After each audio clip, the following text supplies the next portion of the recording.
What is going on, everybody? Welcome to the Recher podcast. It is December 9th, 2024. I appreciate everybody being here with me today on this Victory Monday. Victory Monday, that is right, not just for our Tampa Bay Buccaneers, but the Tampa Bay Lightning as well. Kind of funky to have a Bolts game at 4 o'clock on Sunday, but if you are, it better be a freaking victory, and that's exactly what we saw as they went up. They won up in Vancouver after the Buccaneers took care of business against the Las Vegas Raiders at Raymond James Stadium. Make sure you follow me on all social media platforms, Facebook, YouTube, Twitter, Twitch, TikTok. I am everywhere, and like and subscribe. All those subscriptions on YouTube certainly do help.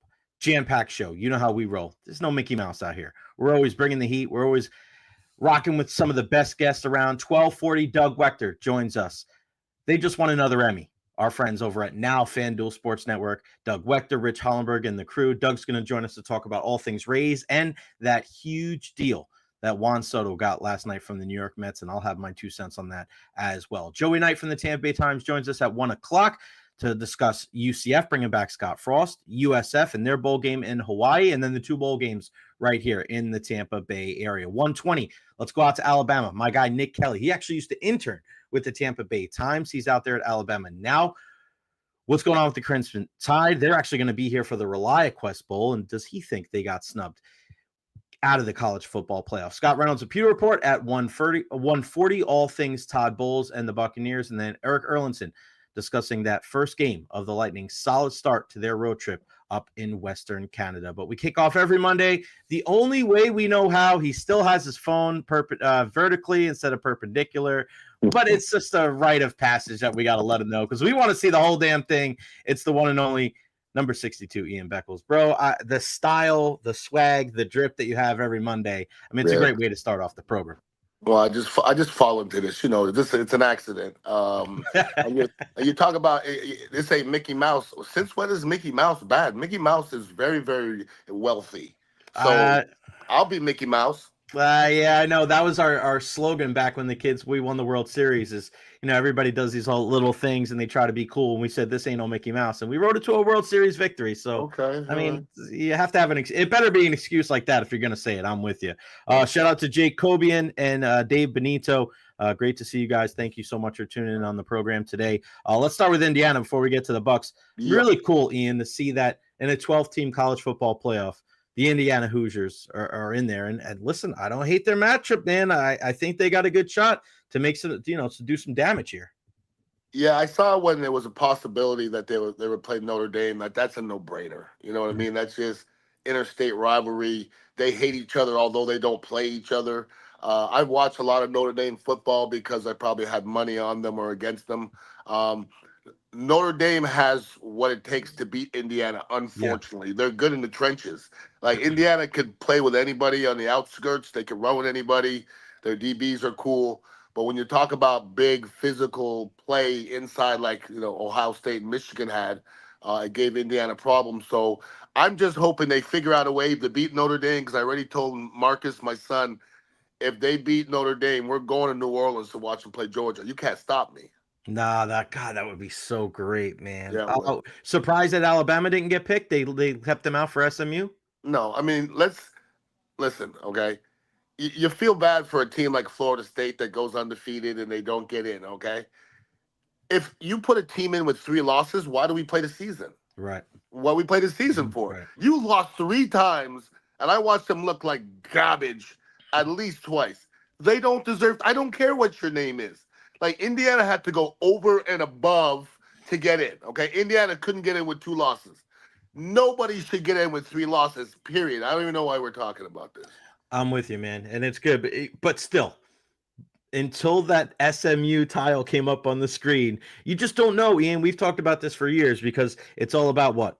It's all about the money, man. Follow the dollar. So if there's a team that get in with 3 losses, would I be surprised if it was Alabama? No, but I'm glad that meritocracy kind of, listen, SMU lost in the championship game. And if you get into the habit of these teams being in before the championship game and then losing in the championship game and getting knocked out, these teams are going to decline playing it. We don't want that. We want this to be decided on the field, and it should be a reward for playing in the championship game, not a possibility of you harming the rest of your season. Let's talk about this Buccaneer win over the Raiders yesterday. what is it about a team that they can start the game looking so good, 14-0. They play probably their cleanest first quarter of football all year long, and then it just goes off the rails. For all the talk about, the coaching and the players, like, how do they get into that mode of where everything seems to be great? They're firing on all cylinders, and then it just goes to hell in a handbasket before they can kind of round it back into form in the fourth quarter. Well, a lot of it has to be put on the Raiders as well, okay? Because the Raiders are out there. The Raiders are trying to stop them from scoring, and that's part of the game plan. The Buccaneers came out with a game plan. They scored real quick. The Raiders made some adjustments, and then it got a little bit harder. If I asked you what the Buccaneers do consistently, I'm not sure what your answer would be. So we how many complete games have the Buccaneers played this year? They maybe Detroit, Philadelphia, that's a long time ago. Right. They really play like this. They play in spurts. There's times where Baker Mayfield looks like he's the worst quarterback, and there's times where he's the best quarterback. But at the end of it, I think Baker Mayfield's a good quarterback. There's times where the Buccaneers look in the middle of that game, I was like, this is not good. I don't know how many times I've said this year, if we were playing a good team, we would be losing. Okay? But then they end up winning the game. And then we play good teams and we play well. So it's hard to dog out this Buccaneer team. Like, they won 3 games in a row, but considering, it's the Raiders and the Giants and Carolina, it's not time to have, a parade yet. But they always figure out a way to play up or down to the level of play. And I don't know if that's good or bad. I just don't. Yeah, it's almost like if they play up to the level of the competition, well, it should bode well for them in the playoffs in that aspect, because all the teams are going to be good. But you're right. I mean, the fact that they can't play a full 60 minutes, that's got to concern you. It's got to be one of those things where you look at and you got to be able to try to put things together. And it's only going to get harder as they travel cross country to take on the Chargers. And that's a team that you and I know they were focused, and Jim Harbaugh knew it was going to take a little while. But he drafted Joe Alt out of Notre Dame to go alongside Rashawn Slater. He's got Justin Herbert not turning the football over. I feel like this is going to be a real test coming up this Sunday for a team that is built the way that successful teams are built, from the inside out. Yeah, and good teams figure out ways to win, and the Buccaneers have figured out ways in the latter part of the season, at the beginning as well. Like, I hear a lot of people asking for Todd Bowles' head. Well, I tell you what, I don't know if there's a coach that has overachieved more than Todd Bowles in the last few years, because every one of our stars go down. Every one of our stars, but both our receivers went down. We're still here. Both of our safeties go down. We're still here. The great Joe Tryon-Shoyinka goes down, and we're still here. So, I mean, Todd Bowles figures out ways to make a roster that's not that talented into a competitive roster. Brock Bowers yesterday, we didn't even hear his name for the first 4 quarters. So that has to do with Todd Bowles and his scheme. So I like to give people credit when credit's due. I just don't think Todd Bowles gets enough credit. Yeah, it's kind of funny how after the game yesterday, it's nothing about how they contain Brock Bowers. It's nothing about Todd Bowles and having the team ready to jump out to a 14-point lead. It's all about the injuries. Like, he doesn't get any of the credit when they win. He's the first guy to get blamed when they lose. Concern over Bucky Irving's now 3rd different injury this year. I know you and I have been speaking about this, and I'm going to talk about this a little bit later on in the show. For all those people that were just clamoring, we got to see more Bucky. We got to see more Bucky. I've been very staunch in, he's a rookie. Calm down. He's not a big guy. Rashad has proven that he can play 17 games. And even Rashad, he was injured a couple weeks ago, but he bounced back and he has no lingering injuries. Ian, that's 3 injuries for a guy that's not too big. Any long-term concerns this season about Bucky Irving's injuries? Well, just like I just gave Todd Bowles his, credit for what he doesn't get, Rachaad White, I'm going to give him some credit, okay? Because there's people that wanting to give away his starting position. His numbers have been pretty damn good this year. There was one play I saw him, run in front of Baker, come across the line of scrimmage, pick up a block. Those are things you just don't see all the time, okay? And Rashaad's always doing that. He's always present. I don't hear him bitching and moaning when he doesn't get the ball. Everybody wants more Bucky Irving, and I get it. You know what Bucky Irving is? Bucky Irving is that dime piece at the club that everybody wants. And Rachaad White is that 7.5 who can cook, clean, and take care of your children. Mm-hmm. Okay. So I like to go to that more reliable one myself. You guys can get out, not you special, but people get gaga over that 10 because it looks good, it's glistening. But here's the long and short of it, Jay. And this is not just Bucky Irving. This is all of them. Don't get excited over running backs. Okay, and that's just not me being negative.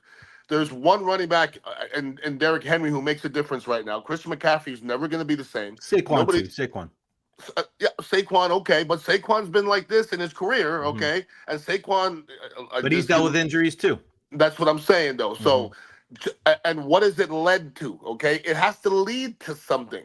And Bucky Irving is a 5'9", 180-pound rookie who has had 3 injuries, which individually would be a lot. Okay, so if I say to you, Jay, how much stock would you be in? Would you put in us talking about Bucky at this time of next year? I wouldn't put a cent into it because running backs come and go. But Rashad stays. He's always there. I gotta give him his flowers because I know he's out there busting butt, and he was one of our best players the last 2 games.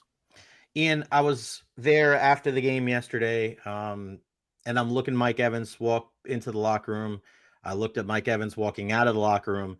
Didn't look too happy yesterday. Neither did Baker Mayfield. And these are 2 guys that they're not just looking at this game going, yeah, we're glad we won. We're glad we're in first place.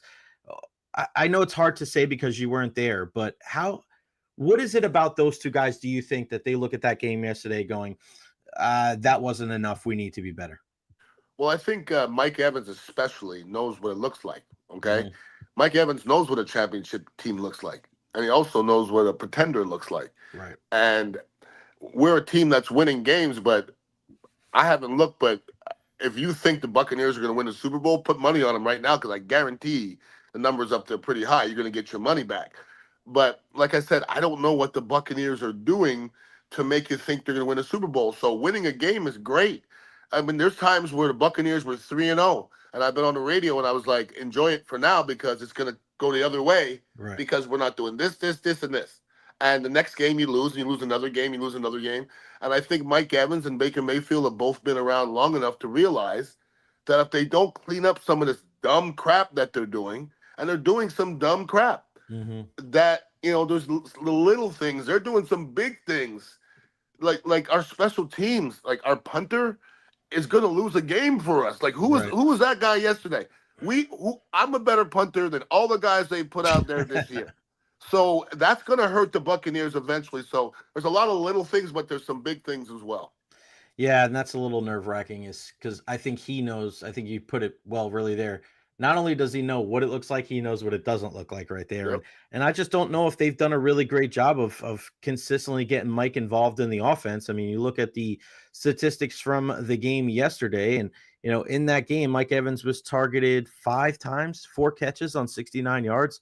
I mean, they threw the ball 29 times, Ian. They ran the ball 26 times. So we always talk about it's not always how much you rush for, but the amount of carries, right?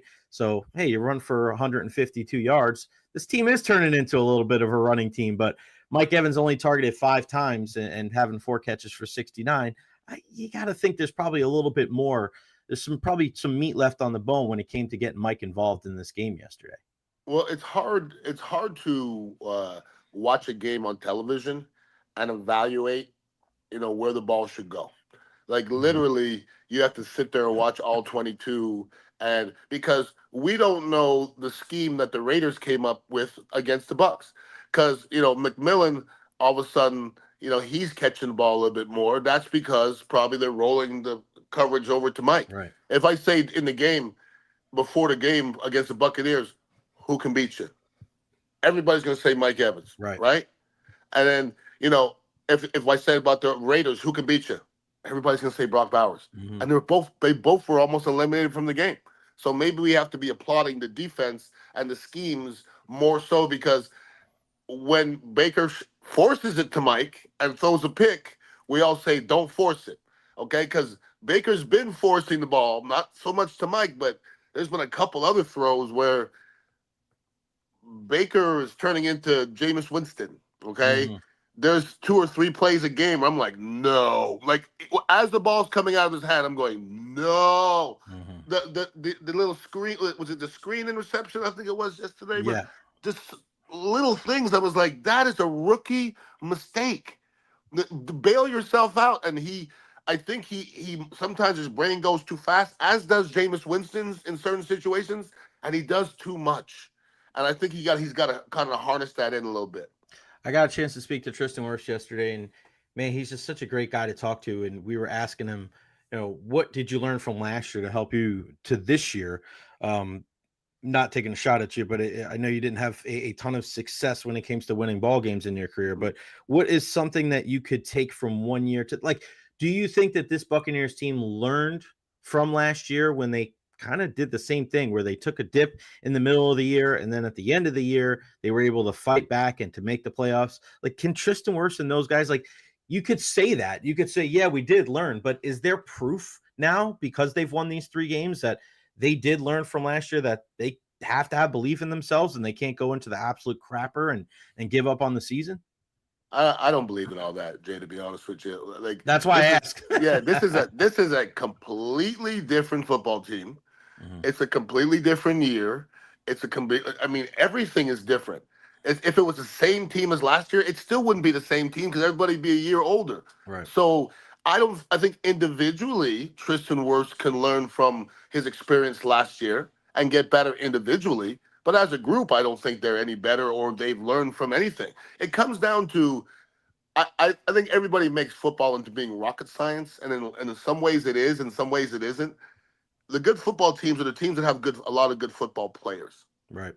Period. I mean, right now, the Buccaneers, if I say, give me a player that everybody wants on other teams, Vita Vea, Levante David still, Tristan Wirfs, Evans. Kalisa Kancey, Mike Evans would be on the outskirts of it.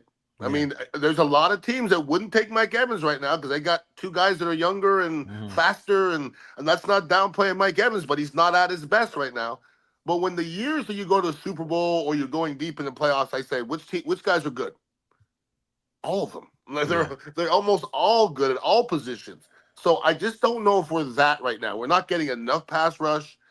The ball's not getting out quick enough. We don't have enough other than Mike Evans. Kate Otten's kind of disappeared a little bit. So we're winning, but I just need to see some more consistency. 2 sacks yesterday coming from Levante David and Kayvon Merriweather, who stepped up really well in Antoine Winfield Jr.'s absence. Yeah, I mean, the outside pass rush, just not enough. I mean, you look at Yaya Diaby, that's a guy that I called on Friday, needed to be better. 2 sacks this year. This is a guy that, 10, 15 sacks, people were saying that he was going to be that good. Real quick, I did see Warren after the game yesterday walking around down in the tunnels, and I wished him the best. He had a hell of a year with the Colorado Buffaloes. Amazing with him joining up with Dion, how good that defensive line became when he was out there. Before I let you go, I want to ask you about JuanSoto. $765 million.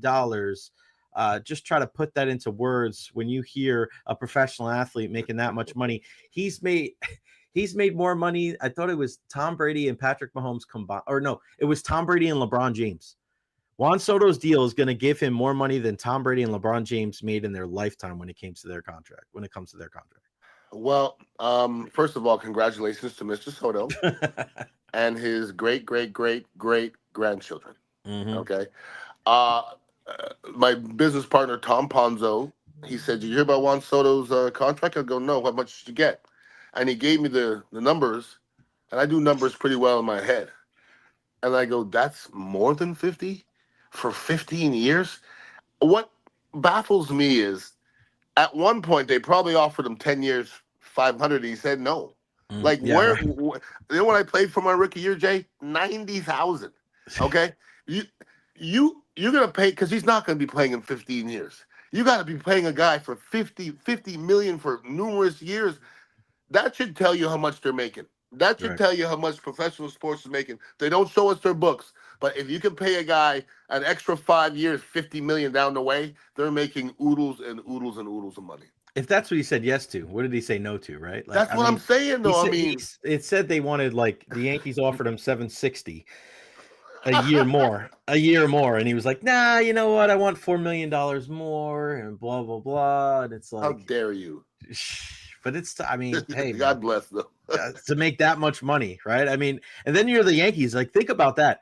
You're the team that didn't spend that money now. So now you kind of have that money where you're like, oh, I was going to spend it on one guy. You could spend half of that on 3 guys, 4 guys, 5 guys. I mean, it's kind of crazy the way that sports have changed when it comes to how much money and how much it's grown. And that's why nobody wants to hear from somebody like Stu Sternberg when he's like, yeah, I'm taking a loss on my P&L sheet. Like, nobody wants to hear from that Yeah. whole thing. I love when people say, well, no athlete is worth that much money. Actually, nobody is worth as much money as the owners are making. Right. A lot of athletes and most athletes are worth more money because if they're going to pay them the money, they're worth more than that. Think about that for a second.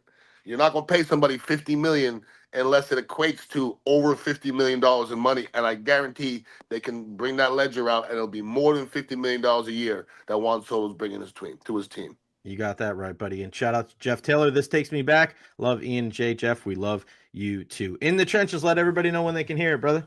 Yeah, man, you can hear it after this one. You guys will get all my good stuff. And then I already actually taped it, but In the Trenches should be out sometime this afternoon. And it's in everywhere that podcasts are. And come visit us over here at the Dignitary Cafe, 4817 Southwest Shore.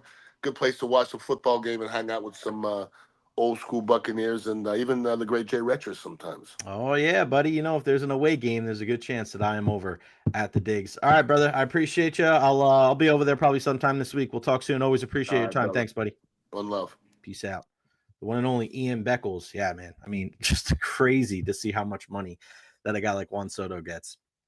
I want to hear from you. Questions, concerns about the Buccaneers and their win over the Las Vegas Raiders. Feel free to put them there at the screen, at the bottom of the screen. Facebook, YouTube, Twitter, Twitch, TikTok. I am everywhere. Follow me on all social media platforms. Like and subscribe as well. Yeah, I mean, when you look at this Buccaneers game yesterday, I was just very happy with how the guys rose to the occasion. And I want to go back once again. Ian and I just broke this down. Everybody in the Tampa Bay area was clamoring for more Bucky, more Bucky, more Bucky, more Bucky. And I want to take you back weeks ago when I was telling everybody out there, pump the brakes. Pump the brakes. He's a rookie. He's not a big dude. He's already dealing with injury. There's no reason to have this guy every single week toting the rock for 25, 30 carries a game. Doesn't make sense. You have 2 other guys that can do the job. I'm not saying eliminate him altogether. I'm not saying that he shouldn't even get the lion's share of them. I'm not saying that he shouldn't get, 17 to 20 carries. But to act like it should be all Bucky all the time, like some of these people in the Bay Area are saying, like, it's asinine to me. Look at the inability Sean Tucker had yesterday for pass blocking. Not great. Something that we know from Rachaad White is that he's durable. He can run the ball for more than 4 yards a carry. We've seen it this year. He can catch the ball out of the backfield, and he's good at pass blocking. Is he a special running back? Is he a Saquon Barkley? Is he a Christian McCaffrey? No. But Jeff, this is why Liam Cohen gets paid the big bucks, right? Delegate. Divvy up these touches so that these guys can stay healthy. But once again, in the game yesterday against the Las Vegas Raiders, Bucky Irving could not complete the game because he was dealing with an injury. He's already had issues with his foot. He's already had issues with his hip. Now he has issues with his back. So let's just pump the brakes one more time on everybody that was so quick to dump the baby out with the bathwater, saying, get rid of Rachaad White. We should have traded him. He shouldn't be the starter. Calm down. Relax. There's still room for all 3 of these guys. I mean, you look at it yesterday. Again, Rachaad White ran the ball 17 times, 90 yards, averaging over 5 yards a carry, and the touchdown. Oh, yeah, he caught the ball twice for 19 yards as well. So you're looking at a guy that is giving you over 100 yards pretty much every week when you combine the running back or the rushes and the receiving yards. Sean Tucker gets in there, 3 carries for 47 yards, that long of 34. He got targeted a couple times, wasn't able to come down with it, and we know what Bucky can do. He ran the ball only 4 times for 3 yards yesterday. He had 1 catch for 15. We know that's not him. But there's a lot of other teams in this league where they don't have a full complement of running backs. And as Ian has said for many, many years, it is way more important to have a stout offensive line and a good play caller than having one special running back. Be smart. The Buccaneers need to continue to do so. Now, shout out to Jalen McMillan stepping up with a couple of touchdown grabs. You can see him really coming of age. He looks like a guy that's really learning the playbook and understanding what it means to be a professional. You remember the conversation again before the season. Oh, Jalen McMillan's going to take Chris Godwin's spot. Listen, he had 2 touchdown grabs yesterday, 4 catches for 59. But who would you rather have right now, Jalen McMillan or a healthy Chris Godwin, right? At this point, you need everybody. And I think one of the lamest conversations that we have before seasons or when new guys come in, whether it's via trade or free agency or through the draft, is like, oh, this guy's going to take this guy's spot. You need as much talent as humanly possible. No team is that good where it's like, all right, we can just get rid of this guy. Last year when the Rays had all of those pitchers, oh, we could just get rid of this guy. Oh, yeah, okay. And then Shane McClanahan went down, and then Rasmussen went down, and Springs went down, right? Remember that? You can never have too many good players. And it's so important to have guys that know your scheme. Look at Kayvon Merriweather. This is a guy that's been in and out of the Buccaneers team for the last couple of years. He leaves and he comes back. He had a hell of a game yesterday. One of the 2 sacks. Should have had a pick, too. Antoine Winfield Jr. leaves due to injury. That's not good. We need to see more from that whole situation. And Scott Reynolds, when he joins us at 1:40 today, he's going to be over there at the Advent Health Training Center at One Buccaneer Place, and he's going to let us know what he hears from Todd Bowles, who's speaking kind of right about now. So when he is done speaking, we will pass that message on to you. But yeah, I mean, you can never have enough good players. And I agree with Ian. There's too many times yesterday where it was Baker Mayfield happy feet and trying to force these throws. Calm down. Calm down. Take what is given in front of you and just make the right decisions. Everybody's so concerned about arm strength these days and whether a guy's 6'5" and all this stuff. I don't care anything about that. I care about 2 things when it comes to the quarterback: decision-making and accuracy. We've seen so many different types of quarterbacks be successful in the National Football League. We've seen shorter quarterbacks, taller quarterbacks, slower quarterbacks, faster quarterbacks. Doesn't matter. You could be the most athletic person in the league. Look at how athletic a guy like Lamar Jackson is, right? Arguably the best athlete to ever play quarterback in the NFL. But what is his undoing every year when he doesn't reach the promised land? It's his decision-making. That's what it always factors into. Patrick Mahomes is a phenomenal athlete too, isn't he? But he makes great decisions. He knows when to check the ball down. He knows when to run for it. He'll run one time at the end of the game for 29 yards, set up the game-winning field goal, and then that's it. Tom Brady wasn't the most fleetest of foot, was he? But he was an excellent decision maker. He was so accurate, whether it was short throws to the guys in the slot, whether it was down the field to a Randy Moss or a guy like Gronk down the seam. Accuracy and decision making. That is going to be the undoing of Baker Mayfield. If he can stay within himself, not turn the football over, and play like almost like he does in the fourth quarter, the Bucs will be okay. But he's got to make good decisions, and he's got to be accurate with the football. And oh yeah, I hope you listen to the show on more than just a Monday, and I hope you listen on a Friday, and I hope in 2025 that you listen 5 days a week at noon, because that's what we're going to do. But on Friday, our good pal Ira Kaufman from Joe Bucs Fan joined the program. What did he say? By Sunday night, the Buccaneers are going to be in first place in the NFC South, and that's exactly where they are. For all of those people that think that you win the Super Bowl or you win the championship in the offseason, example number 1, the Atlanta Falcons. They look dreadful. They got smoked, and it got within a one score game, and then Minnesota pulled away, and Sam Darnold threw 5 interceptions. Everybody was telling me how great this Atlanta defense was. Oh man, look at the pass rush. They got Matthew Judon now. He's going to be great. Look at these safeties, man. Look out. They've got Jesse Bates and Justin Simmons. Watch out. They're going to be picking balls off left and right. Oh, I'm still watching, guys. Still watching. And listen, to their credit, they were able to get to the quarterback the last 2 weeks better than they have. They're still a game under 500. there were people that had the unmitigated gall, as Stephen A. Smith says, to say that the Atlanta Falcons were going to be a Super Bowl contender. They're not even a 500 team through 13 games this year. You don't win a championship in the offseason. Let's look at Kirk Cousins' stats, where everybody was telling me how great he is. Take out the games against the Buccaneers and look at his stats. Dreadful. No touchdown passes again yesterday. 2 interceptions once again. Let's look at Kyle Pitts. 1 catch for 14 yards on 6 targets. So in the last 2 weeks, Kyle Pitts has 1 catch. For everybody telling me how great Zach Robinson was as a play caller and how great of a coach Raheem Morris is and how great of a quarterback Kirk Cousins is, they're 6 and 7 in second place behind the Tampa Bay Buccaneers. You know how hard it is to be in second place of a division when you beat the team at the top of the division twice? You know how mathematically difficult that is? It just shows you that the frauds in this division are the Atlanta Falcons. Go tell your friends up in the Georgia area that. And that is why I want to transition into the big news that happened last night, and that's JuanSoto signing with the New York Mets for $765 million, a 15-year deal, no deferred money in the contract, so it's nothing like the Shohei Ohtani deal, a $75 million signing bonus, an opt-out clause after the 2029 season. The Mets can void it by raising the average annual value of the final 10 years from $51 to $55 million, bringing the total contract possibly to 15 years and $805 million.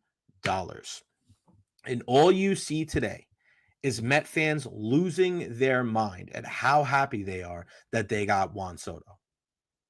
Good for you. But for all those people out there that think that this is like the changing of the times, this is the turning of the tide, now that they're going to be the big brothers and the big apple now, not going to happen. You know why? Because you're celebrating like this in December. The World Series isn't played in December. And go look at their starting rotation. Kodai Senga, banged up last year. I like David Peterson, but who's after them? Oh, they just signed Frankie Montas. Yeah, go look at what his record was last year. That guy flamed out with the Yankees. You think he's going to do better with the Mets? Okay. You want to talk about being strong up the middle? I love Francisco Lindor. Who's their center fielder? Remains to be seen. This is a team that won 89 games last year, but even now, after the Soto signing, they're not better than the Phillies, and they're not better than the Braves. The Phillies had a down postseason. Something was off with them, but you look at the way that they've constructed their team, strong up the middle with a lot of good young talent and 2 studs at the top of the rotation with Zach Wheeler and Aaron Nola. The Mets can't go toe-to-toe with them in the starting rotation. How about the Atlanta Braves? Spencer Strider lost for the year. He should be back. Oh, yeah, they lost Ronald Acuna Jr. too. They'll be back as well. And they have a lot of their young talent already tied up. And for all this talk about JuanSoto, and people have asked me, if you had one guy at the plate with the game on the line, who would you want? And for me, it would be JuanSoto. I love his plate discipline. I love his approach. I love that at times he looks for power. Other times he looks to put the ball in play. But when you pay a guy $765 million, he has to be better than just a really, really good hitter. I posted the video a little while ago on my Twitter /X at JRecher. Go check it out. Defensively, not great. And you think it's going to get better with a bigger outfield and right field at Citi Field rather than the little bandbox that he was dealing with at Yankee Stadium? Good luck with that. He already made a terrible play. Go look at the video and listen to Keith Hernandez, one of the all-time great Mets, speak about JuanSoto. You think he's going to play right field at Citi Field? Okay. Look at his stats. They're better in right than they are in left. They think it's going to be easier for him in left than it is in right. He's not good. It may be easier as far as playing in that stadium, but defensively, woof. I don't see it lasting long for him being in the outfield. He eventually is going to be a designated hitter. So think about that. You're going to pay $765 million to a guy that in just a very few years is going to be a designated hitter. Just go look up his stats. He is a guy right now that is 26 years old, right? He just turned 26. And you want to talk about a guy that has never stolen more than 12 bases in a year. So it's only going to go down. I know he only stole 7 bags last year. You're probably not going to steal a ton of bags in front of a guy like Aaron Judge, but he's not a great base runner. He's not a great base stealer. He's not a great defender. Okay. His arm, listen, he had some really good throws this year, but let's take all things into consideration. What is one thing that people say about the Yankee Stadium and what happens in right field, the short porch and right? So yeah, he's playing a lot closer to the field than he would in other parks too. So that throw isn't going to be as long at Yankee Stadium than it is in Citi Field. So I think his arm's average, maybe slightly above average. And then he can hit. So you're telling me that the Mets paid a guy that has 1.5, 2 tools, one amazing tool, a second tool that's okay, and 3 average to below average tools, $765 million? They can have him. They can have him. And let's not get it twisted. All around baseball players, he's not even the best baseball player on his team. Francisco Lindor is. Look at that guy's stats. That guy, if it wasn't for Shohei Ohtani, would have been the MVP last year. That's a guy that can run. That's a guy that can throw. That's a guy that can give you gold glove defense at shortstop. He's a switch hitter. I would take you're talking about over an entire season. Give me Francisco Lindor over JuanSoto. Give me Aaron Judge over JuanSoto too. And for all this talk about a guy that's going to make possibly $800 million, if he went to the Dodgers, he wouldn't even be the 3rd best player on the team. He's not better than Mookie Betts. He's not better than Freddie Freeman. And he sure as hell isn't better than Shohei Ohtani. So he's a fantastic hitter. Don't get me wrong.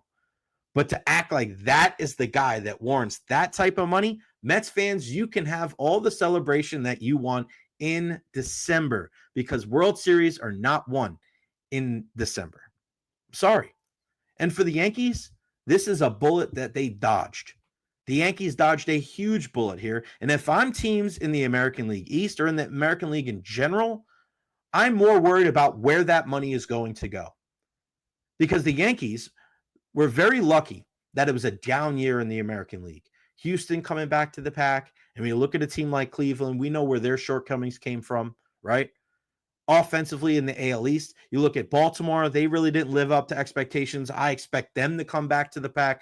Toronto was down. The Red Sox were down. We know the Rays were down, but we know the Rays pitching is going to come back up. So that was really a tailor-made season for them to make it to the World Series. But we saw in the series against the LA Dodgers that they were exposed. Guys playing out of positions, players not doing the little things. And Aaron Judge struggling early on in the World Series, did much better at the end.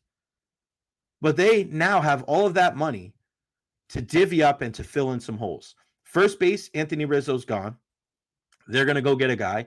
And if they go get Christian Walker from the Arizona Diamondbacks, a lot of people thought he would be a great fit with the Rays.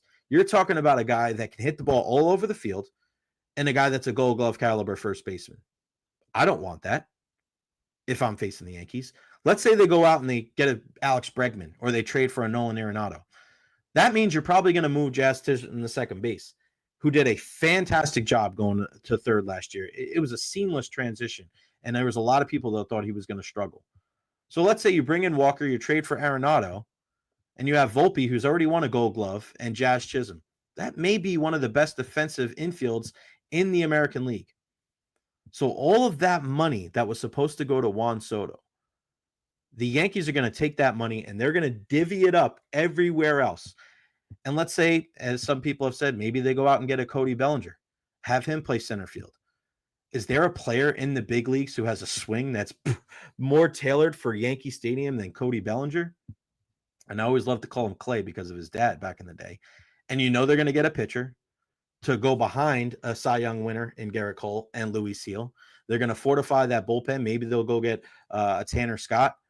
So for all those people that think that the Yankees are going to be sitting here licking their wounds, I think they've dodged a bullet. Because even if they signed JuanSoto, they still needed to get more arms, they still needed to get more athletic, and they still needed to get better defensively.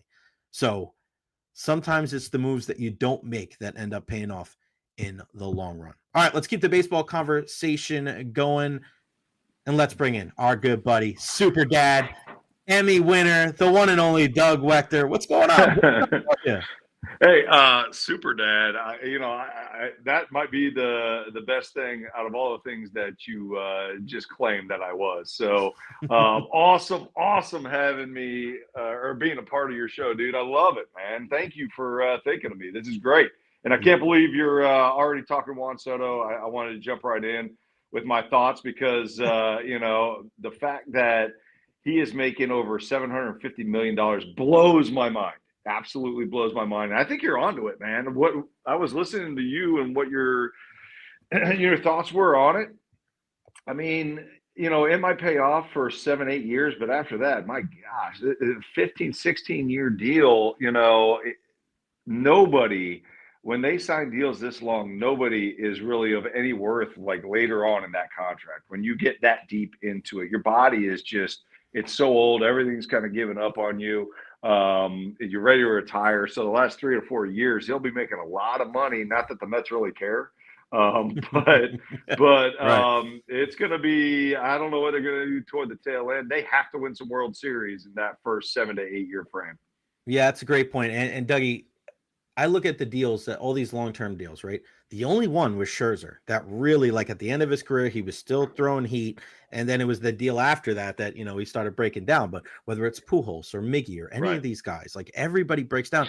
And Dougie, those are first basemen. Those are guys that are not going to be out there playing in the outfield. This is a guy that I thought he kind of performed above expectations last year when it came to throwing the ball. I mean, you're playing in the short porch in right in Yankee, so all the throws, you're probably 20 feet closer than you are in the majority of other ballparks in the league. But as much as I feel like the Mets had to make this deal, right? You have the money, you want to pair somebody up with Francisco Lindor, but I mean, after Senga, who missed a bunch of the year last year, and David Peterson, 6'6" lefty, who I really like, they still need 2 or 3 starters. Right. They still need a third baseman because they're probably going to move Vientos to first. Like, there is a ton of holes on this team. And as good as they are, even after the Soto deal, I'm still taking the Braves and the Phillies over the Mets because you got Spencer Strider coming back and all the pitchers that the Braves seem to be like the Rays of the East, where they just keep churning out these young studs. And I don't know if I want to face Aaron Nola and Zach Wheeler at the top of the rotation, like Right. when you have to face a team like the Philadelphia Phillies. So I know this is a deal that they had to make, but the Mets are still off of it, in my opinion. I agree. I agree. And honestly, I was surprised that Soto chose the Mets. If all the numbers are correct and if the Yankees were really that close on the offer, to still go with the Mets, I was surprised because I just think the Yankees have a better chance of winning a couple World Series sooner than the Mets do. I think they got a lot more pieces. I think that the Mets are still, like you said, probably the third team in that division.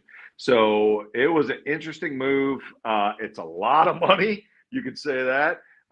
So look, I mean, God bless him for earning the amount of money that he earned. Would I have paid that guy that amount of money? It would have been tough for me to justify that. I mean, it's insane that you can go out there and now you're talking about $750 million to pay one player. The amount of money the amount of players that can get you, it's just wild, especially when we see the Rays go out there with, I mean, a minimal amount compared to all these numbers that we're talking about. They're still in the playoff hunt every year. And so it's pretty interesting. It was wild news when I saw it. I had to do a double take when it came across my phone that he actually signed for that much money. I thought the only way that somebody was going to get in that realm was Shohei Ohtani when you're playing two different positions and you're a top of the rotation arm and you're still going out there as one of the best bats in the league.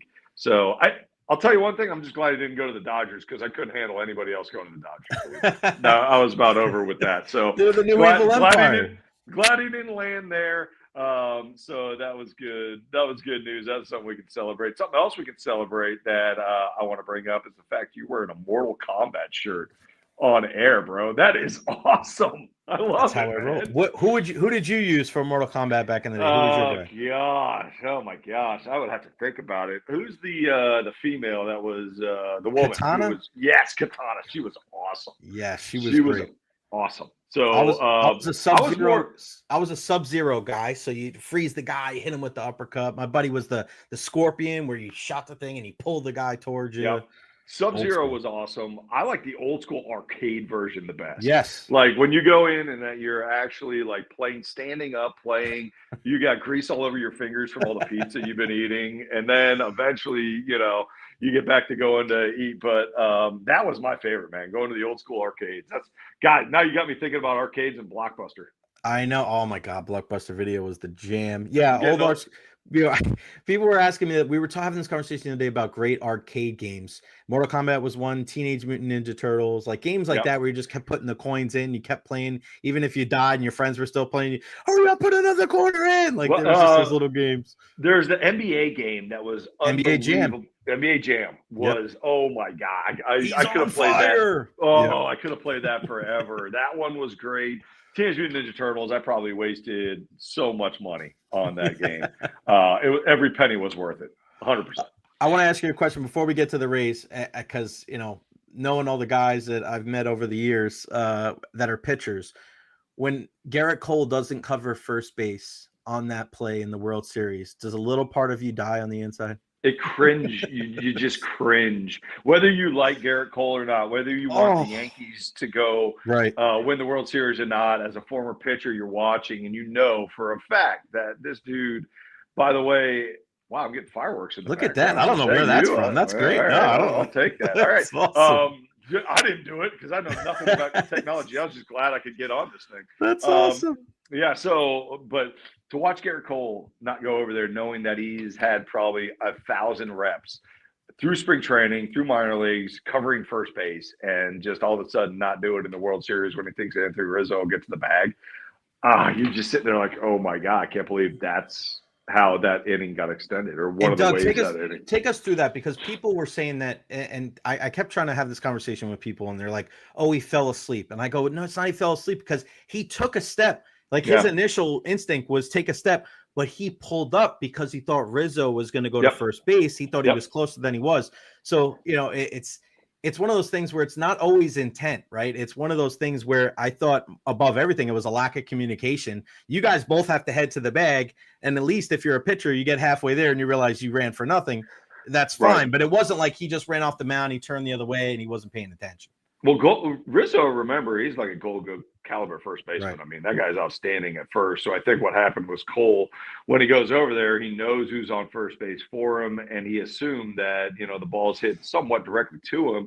He's going to be able to make that play. But Rizzo was so far back that it would have taken him a little time to get there. And so it was just one of those things, miscommunication, and all of a sudden the inning gets extended in the worst way possible.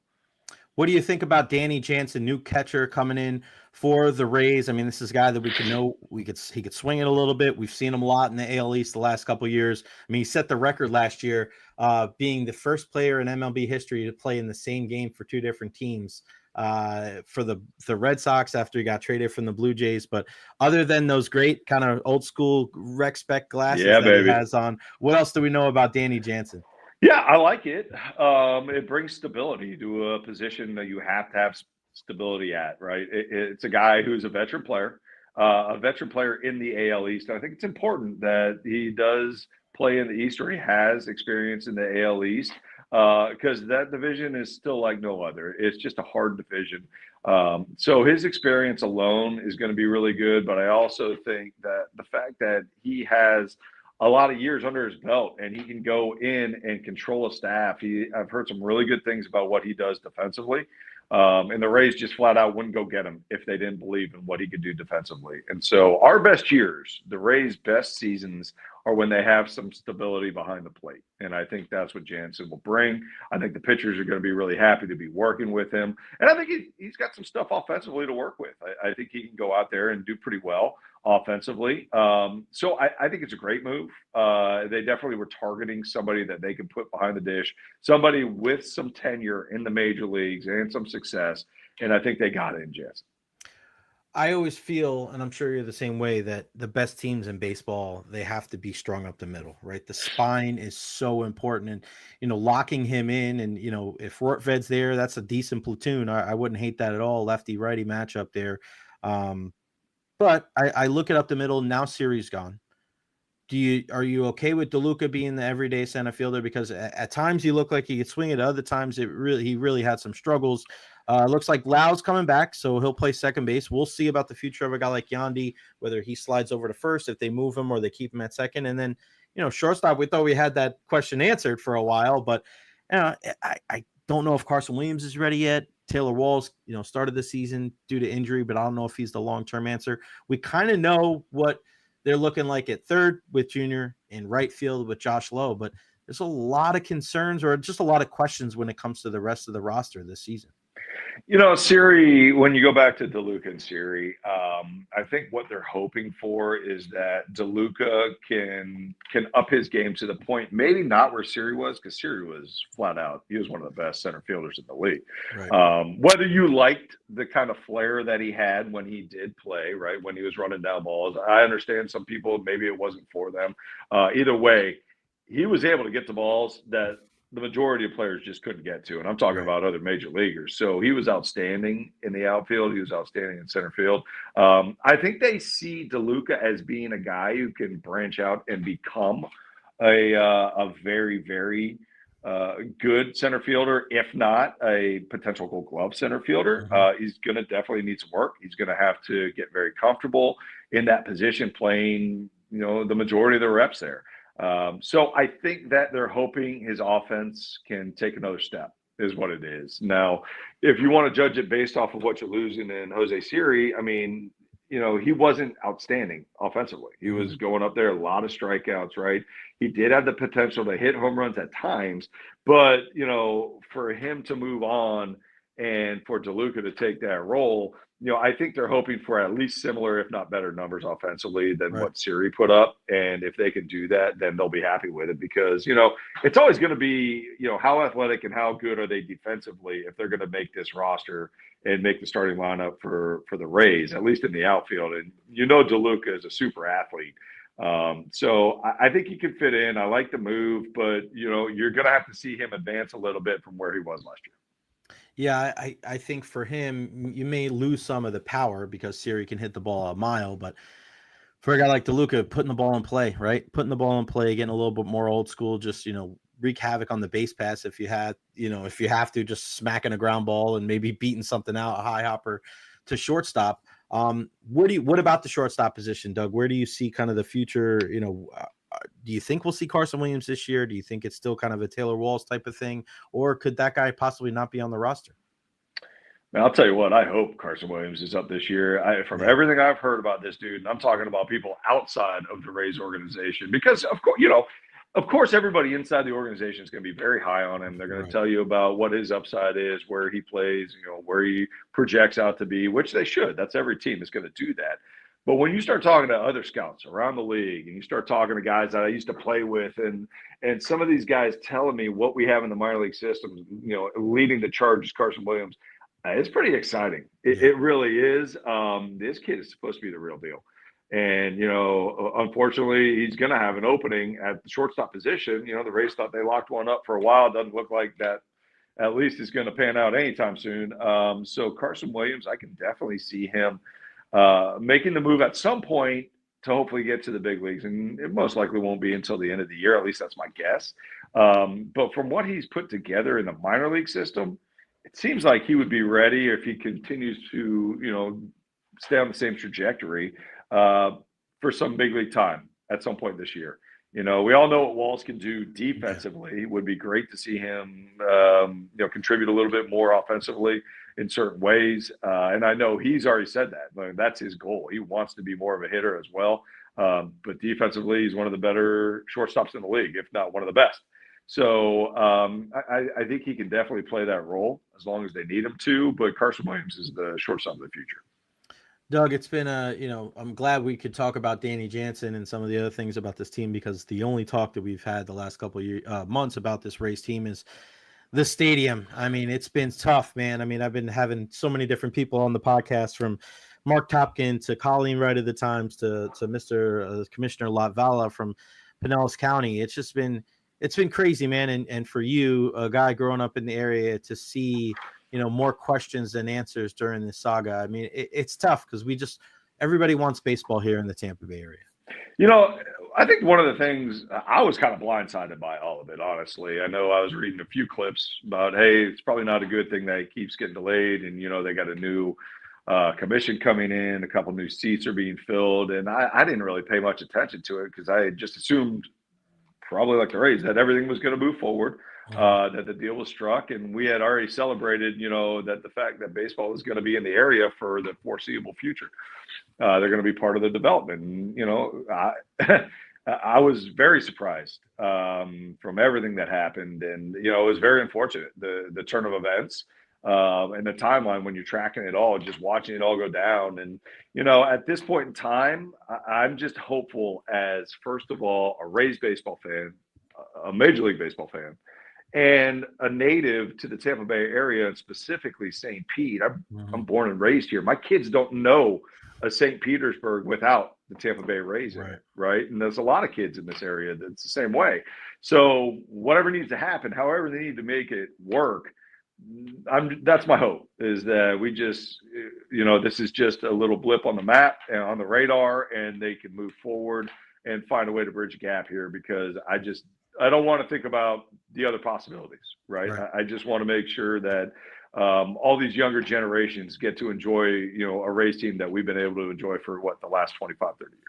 Yeah, no doubt about it, man. And one of the things that makes the Rays so great is the crew that you guys have had over the air, whether it was Fox Sports to Bally to now the FanDuel Sports Network. You guys got another Emmy. I mean, just no brainer, right? I mean, I wasn't surprised when I see that, because I've told you guys and I've texted you guys when you're on air, and you guys have called me when I used to do the post-game show. The fun, whether it's you and Rich and Ryan and Denard and Matt and just the whole crew and everybody that does yeoman's work behind the scenes. I mean, you guys do such a wonderful job. What does it mean to win yet another Emmy for the job that you guys do? Well, first of all, thank you. I mean, it's never taken for granted that, we're able to get one of these things, and it's pretty special that we were nominated in the first place and that we actually ended up winning it on Saturday. And I always joke with Richie that one of these days we're actually going to go to the Emmy Award ceremony, because they have a full-on Emmy Award, red carpet, all that stuff.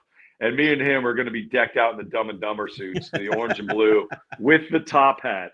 And we're going to go up there, and I'm going to slam the cane in his back when he's walking up. That's my goal at one point in time. So hopefully we get nominated another year, and we have that opportunity to go out there. But all kidding aside, it's a big blessing to be able to go out there, and it's special to be able to work for this team, right? I love the Rays. I'm biased, and I'll tell you that this team has done a lot for me and my family. They allowed me the opportunity to play for them in the first place, gave me the opportunity to play in the big leagues, and now gave me the opportunity to broadcast for them and kind of be a mouthpiece for the organization. It's also my hometown team, so I love them to death. I'm not just a broadcaster, I'm a fan. So it's a dream job for me to be able to cover them on air. And to be able to cover them with some of my best friends, go out there and enjoy going on air with Rich, and Matt, Denard, all these guys, and all the people behind the scenes, man. Jay, how important everybody is behind the cameras, the producers, the directors, everybody. It takes a team effort to do any kind of show, and we have the best. We really do. So it's just lucky that I get to go out there and joke around and have fun with it all year long, and really enjoy going to the studio or going to the field. You guys do a great job, man, and it just makes our viewing pleasure that much more better. Give my love to the entire family. Tell your son he's posting the greatest Instagram uncommitted. Every time I'm like, oh, is he gonna go here? He's not gonna go there. So I can't. He fools me every time. But if he wants to make the announcement on my show, I'd love to have him. And of course, #Tiger, because if I don't say that, Miguel will. He was like, "Come on, man, we're talking Jesuit on the program today." I was going to show you guys love. I appreciate you, buddy. Give my love to the family again. Thanks so much for your time, and we'll talk to you again soon, partner. Hey, you're the best, man. I'm here anytime. Love coming on. Thanks, pal. See you, buddy. The one and only Doug Waechter, FanDuel Sports Network. He does a little bit of everything here in the Tampa Bay area, and for a guy like myself that has been covering, sports here in the last decade and also high school sports, to be able to go out there to Jesuit, arguably the best baseball fields in the country. I mean, it's amazing out there at Hyde Park. I mean, Coach Miguel and the entire crew, they always make you feel like family when you head out there. When you see a guy like Caden Waechter throwing cheese, it's it's hard not to look at him and wonder in 5 or 6 years where he's going to be playing baseball, because is it going to be at the D1 level? Is it going to be in the big leagues? My money is on him doing big things. Next up, let's flip the script. Bring in our guy Joey Knight from the Tampa Bay Times, talking all things college football. Joey, thanks so much for joining us, man. How's your day going today? Going great, buddy. How's yours? Doing well, man. Talking a little everything, Bucs, Rays, JuanSoto, but man, college football has just been so. This has been, I think, one of the wildest years when it comes to storylines. And people look at, all right, well, it's going to be a 12-team playoff, and games aren't going to mean as much. I think quite the opposite, Joey. I just feel like every single week there's just another storyline. And now the college football playoff has been announced, 12 teams in. Any surprises there for you, including, Alabama not making it in, SMU getting that 11th seed there? That was probably the only surprise. And count me among those purists who thought the bigger the playoff, the more it would diminish the significance of the regular season, the greatest regular season in sports. I was dead wrong on that because I'm still watching. I'm still enthralled by it all. The games, so many games in late November mattered. So I'll be the first to acknowledge I was dead wrong about the playoffs' impact on the regular season. I am a little surprised that Alabama was left out because they have a strong lobbying arm there between the commissioner of that league and the power brokers in that program, and the fact they played a better schedule in the regular season and won some significant games. When you think of Missouri, the big win against Georgia, I think South Carolina was among the teams they beat. They were 3-1 against top 25 teams at that time, and SMU had no such wins. And so when Nick Saban goes on national television and talks about what are we doing here if we're not considering the strength of schedule, I think he has a valid point. I think the committee was in a no-win situation, and had they omitted SMU from the field, they would essentially been saying these conference title games mean nothing. Right. So I think they were kind of between a rock and a hard place, for lack of a better term. Again, there was no right answer. But I think it's going to cause some teams to really reevaluate their schedules unless the committee comes forward and says, okay, strength of schedule is going to be a definite criterion. It's something we're going to put more of an emphasis on going forward. I mean, what's the incentive for going out and, getting your brains beat in every week? Everybody wants to see these marquee games, non-conference and conference, but what's the point if it's going to penalize you come playoff time? Yeah, that's a great point. And you have to wonder, Alabama now making all this noise, do they try to get out of that game with USF next year? I mean, that's, who knows, right? Because now there's going to be teams that are looking at it going, all right, we'll spend the money to get out of this game because we need to reschedule, we need to pivot, we need to go here. So we'll see. We'll see about the backlash and kind of some of the ramifications for certain teams not making it into the 12-team playoff. I want to ask you about USF going to Hawaii. Byron Brown is on these videos now, and he's talking about he's going to Hawaii. I mean, if I was a betting man a couple of weeks ago, and just because Alex Golesh has been playing so close to the vest, I just wondered if Byron Brown played his last snap for the USF Bulls, right? We know that there were some people thinking that he could have left after last year, but the NIL came in, took care of him.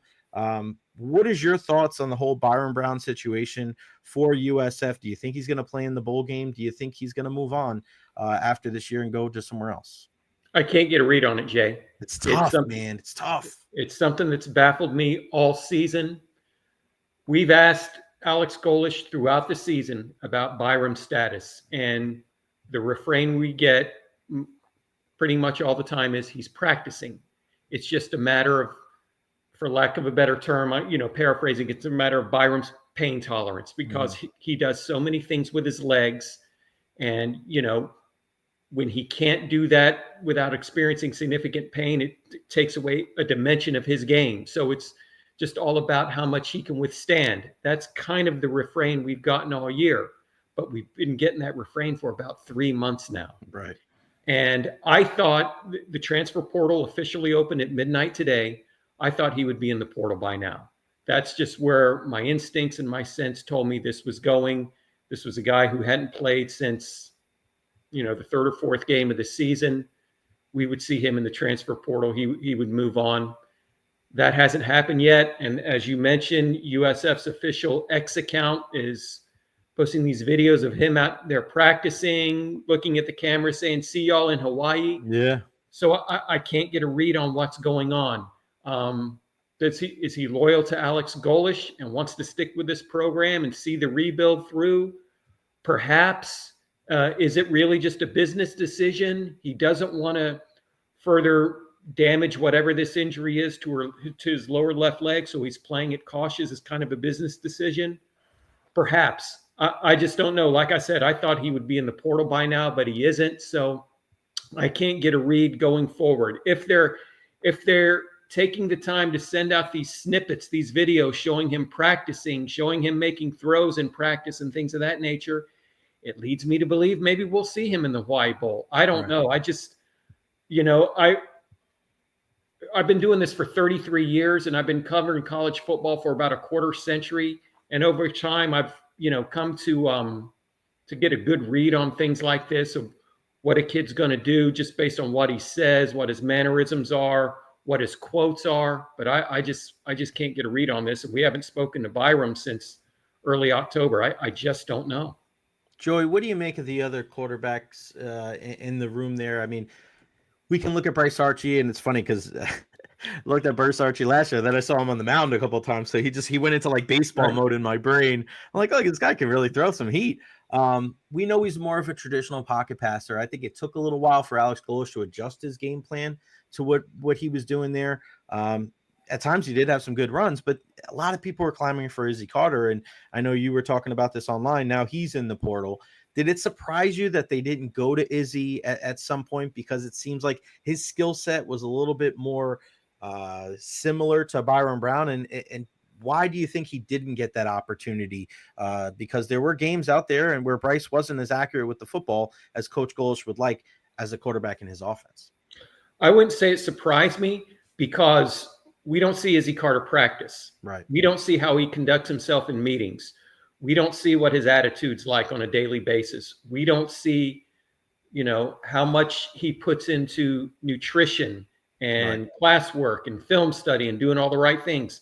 We don't know. We don't see any of that stuff behind the scenes. And I said this on social media. Alex Golesh is going to go with the guy who gives him the best chance to win. He's in the business of winning football games. And like I said on X, if he thought a Cocker Spaniel could win a game for him, he'd start the Cocker Spaniel. It's as simple as that. So I don't think there was any hidden motive by Golesh. Oh, this guy's playing baseball. He's not committing himself 100% to our football program. Right. I'm not going to start him. Or now, could it have been, he's not enamored with his film study habits or his practice habits? That could be something. Again, we don't see those things behind the scenes. But I do know he was throwing the guy out there every Saturday that he thought gave him the best chance to win. I don't think there was any ulterior motive to it.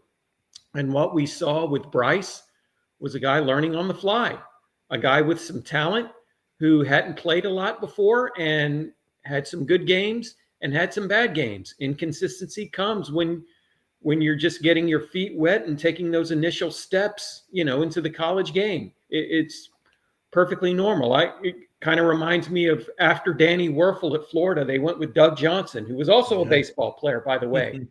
They threw him into the fire because he was the best guy they had available after Danny Werfel in 97. And he had some outstanding games and he had some duds where he just laid an egg, and they lost a couple of games that year, which was cataclysmic for Florida. So I kind of see the same thing with Bryce Archie, a young guy just learning to develop consistency, having some growing pains, some ebbs and some flows. It's perfectly natural. I think they've got a good insurance policy going forward for 2025.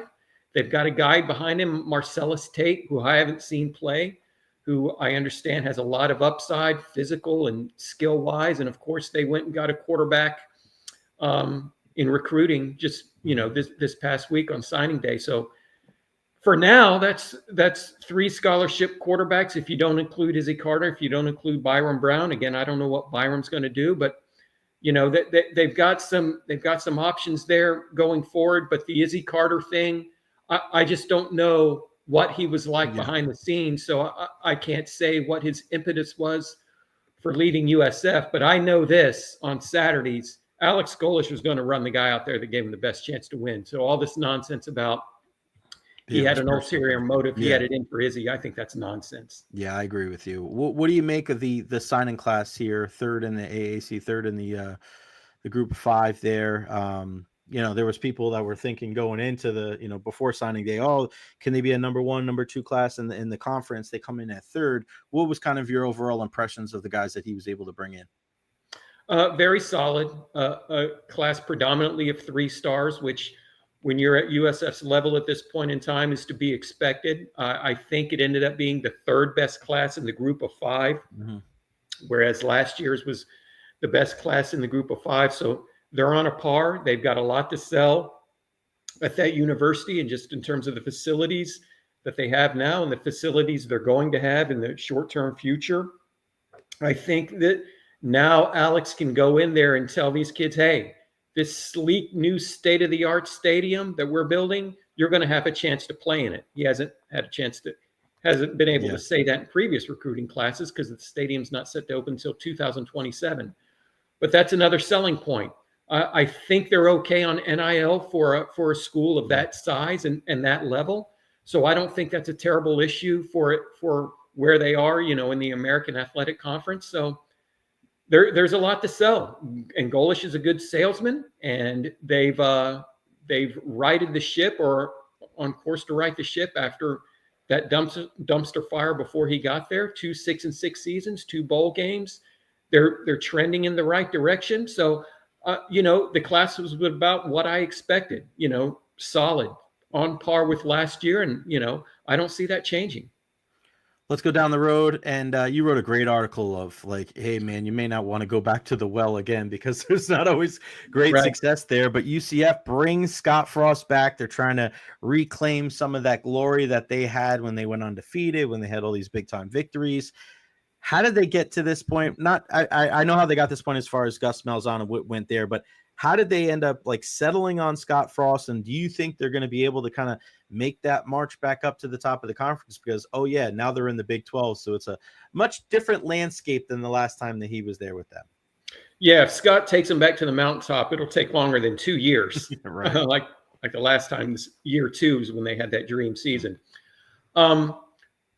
I believe Terry Mohair, the AD over there, he said he did a national search. He vetted people. That's what athletic directors do. He said he talked to some coaches at the NFL level, some sitting college head coaches, some former college head coaches, and he had his conversation with Scott. And of course, Terry was not the AD when Scott was there the last time. So he was vetting ScottFrost too, as if he was a fresh candidate.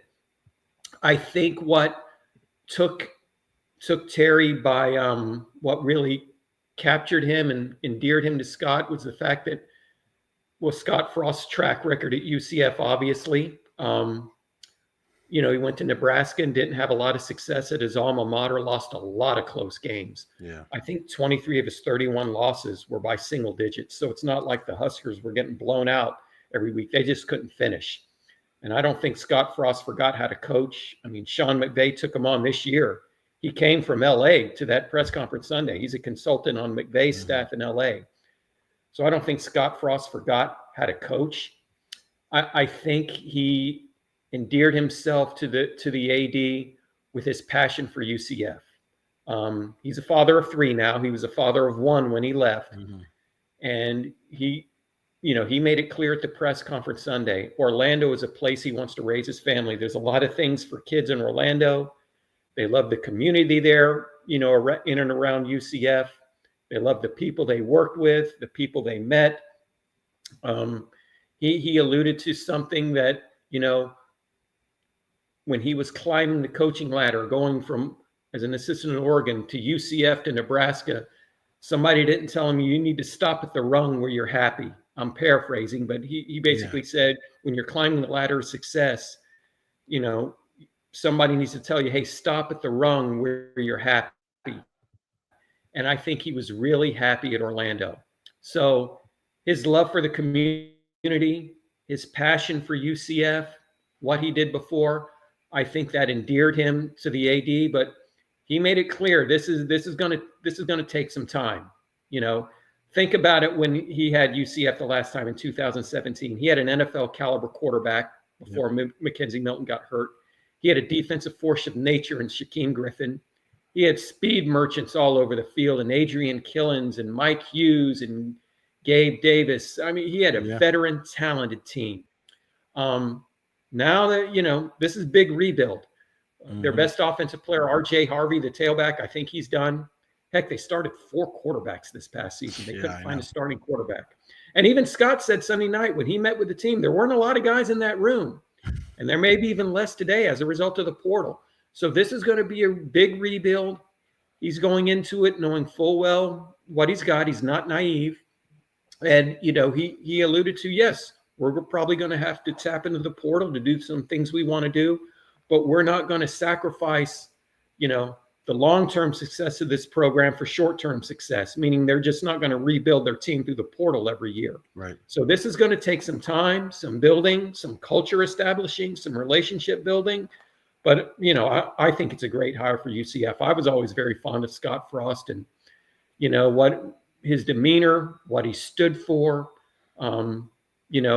He obviously fostered an outstanding culture there at UCF, and everybody I talked to that's associated with his program spoke highly of that culture that he fostered. I think he's about the right things. I think it's a great hire for UCF. Joey, before I let you go, what do you think is going to be the more competitive matchup here in Tampa, the Gasparilla Bowl between the Gators and Tulane, or the ReliaQuest Bowl between Alabama and Michigan? I think it's going to be very anticlimactic for both of them because Tulane's quarterback, who's really good, has already entered the portal. Right. So presumably we won't see them. So Florida's going to be playing a diminished Tulane team. And Jalen Milroe, I'm pretty sure he's done. I don't know if he has any eligibility left. I should have checked on that. But if he doesn't play, and Alabama has a lot of other NFL caliber players who may opt out, Michigan too. So you may see 2 diminished teams in the ReliaQuest Bowl, which is sad because I was kind of looking forward to that matchup. And that's something that, college football has to consider going forward because you're going to see this all across these non-playoff bowls, guys opting out and really lessening, just the magnitude of these matchups. And for the college football fan, it's sad. What do you do? How do you keep these guys on board for the bowl games? You make them, in the NIL area, the revenue sharing era. You make them sign contracts to say, hey, you sign with us.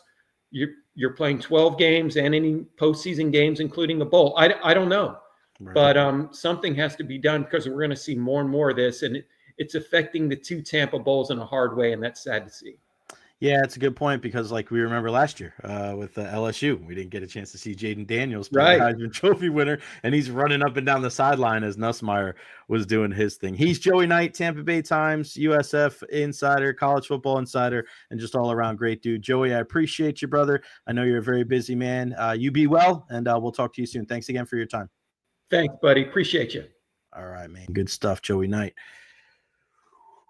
Yeah, I mean, the stuff with USF, UCF, I mean, college football, it's been one of my favorite years for college football. I love, and shout out to Ryan B. and Jeff Taylor and everybody supporting. I love you guys. Thank you so much. Continue to support me here on the J Recher podcast every Monday and Friday for the next couple of weeks. Then in 2025, every day at noon. And I'm always going to bring the heat with some of the greatest guests in and around the Tampa Bay area. I love that there's a lot of people like Joey that are traditionalists that thought the college football season wasn't going to be great this year because they were expanding to 12 teams. And I saw that. I understood where guys were like that were coming from, because the crazy thing about college football was that your season could be affected in week 2 or 3. You lose that one game, you could be 12-1, and that's the difference between you, whether it's making a conference championship game or making a national title game. I love that. And I was concerned. I wasn't overly concerned. I was just wondering, like, is it going to be, I won't say a death knell, but is it going to be one of those things where it just takes a little bit of the steam out of college football? And it has not done that at all. There's still way more questions than answers when it comes to NIL and the transfer portal. Now the college football playoff, regardless of whatever it is at the end of the season. whether it was the BCS or whether it's the college football playoff, whether it's 2 teams or 4 teams or 12 teams, there's always going to be complaining. There's always going to be back and forth. I mean, we saw it last year with the undefeated Florida State Seminoles not getting in. We're seeing it again this year. Yeah, I mean, college football, it's been fantastic. It really has been. It's one of my favorite years. And one of my favorite moments this entire year was to go to Tuscaloosa to see Alabama take on USF, the first time that I've ever been able to be there at Bryant-Denny. And I was able to run into my good pal. You remember him here from his days working with the Tampa Bay Times. Our guy, Nick Kelly, currently working out there in Alabama there. What's going on, buddy? How are you? Jay, it's great to be with you. I'm doing well. How about yourself? Doing good, man. And I was having a conversation the other day with my good buddy Erik Erlendsson from lightninginsider.com, and I was telling him you were coming on. Young Nicholas, we used to call you. Young Nick back in the day for the Tampa Bay. What were your fondest memories of working here in Tampa Bay? Man, well, I have to start with, I think, where that name originated. Martin Fenley was the biggest proponent of calling me Young Nick or Young Nicholas, and enjoyed the times with him in the Lightning press box, and covered a lot of good Lightning games. It was a very good Lightning team, and of course I think that was 2018, so that would have been the year where I think they had at that time record-setting regular season that ended in the first round sweep from the Blue Jackets. It was kind of a very, very strange high and low kind of year, but I love my time at the Columbia Cafe. Is that the one across the street? Yep.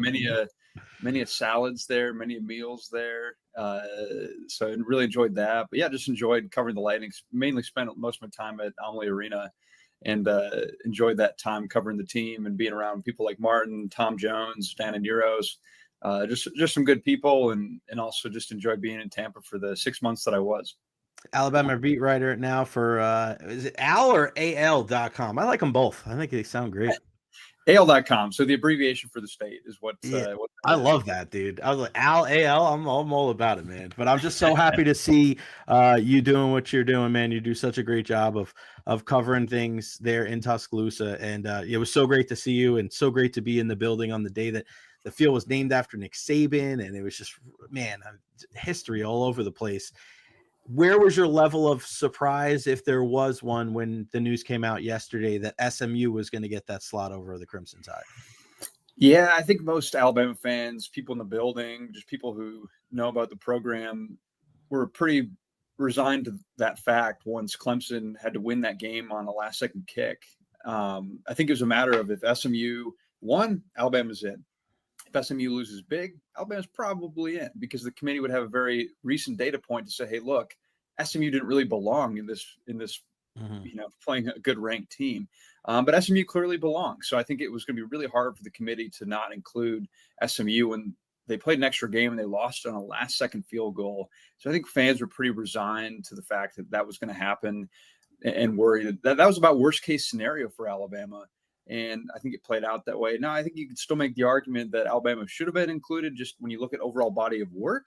But I think it just was really going to be hard in terms of the committee's job to leave out a team that looked really sharp. I mean, Jennings he was a big piece of that comeback.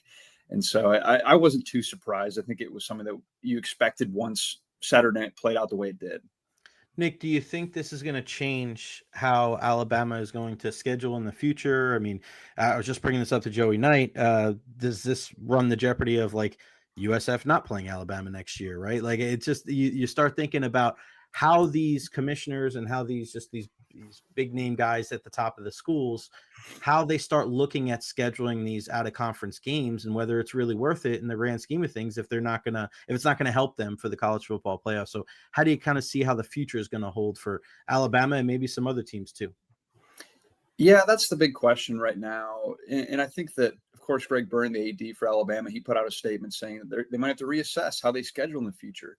Now, the counterpoint is Alabama is not out of the playoff because of their non-conference schedule. It's because of how they did against Oklahoma, laying just a dud of a game in their trip to Norman against an Oklahoma team that wasn't that good this year. And then you have the Vanderbilt game. Obviously, Vanderbilt had some good games and was more competitive. So not a horrible loss, but I think still a loss that you'd like to have back, or a game Alabama could have and probably should have won.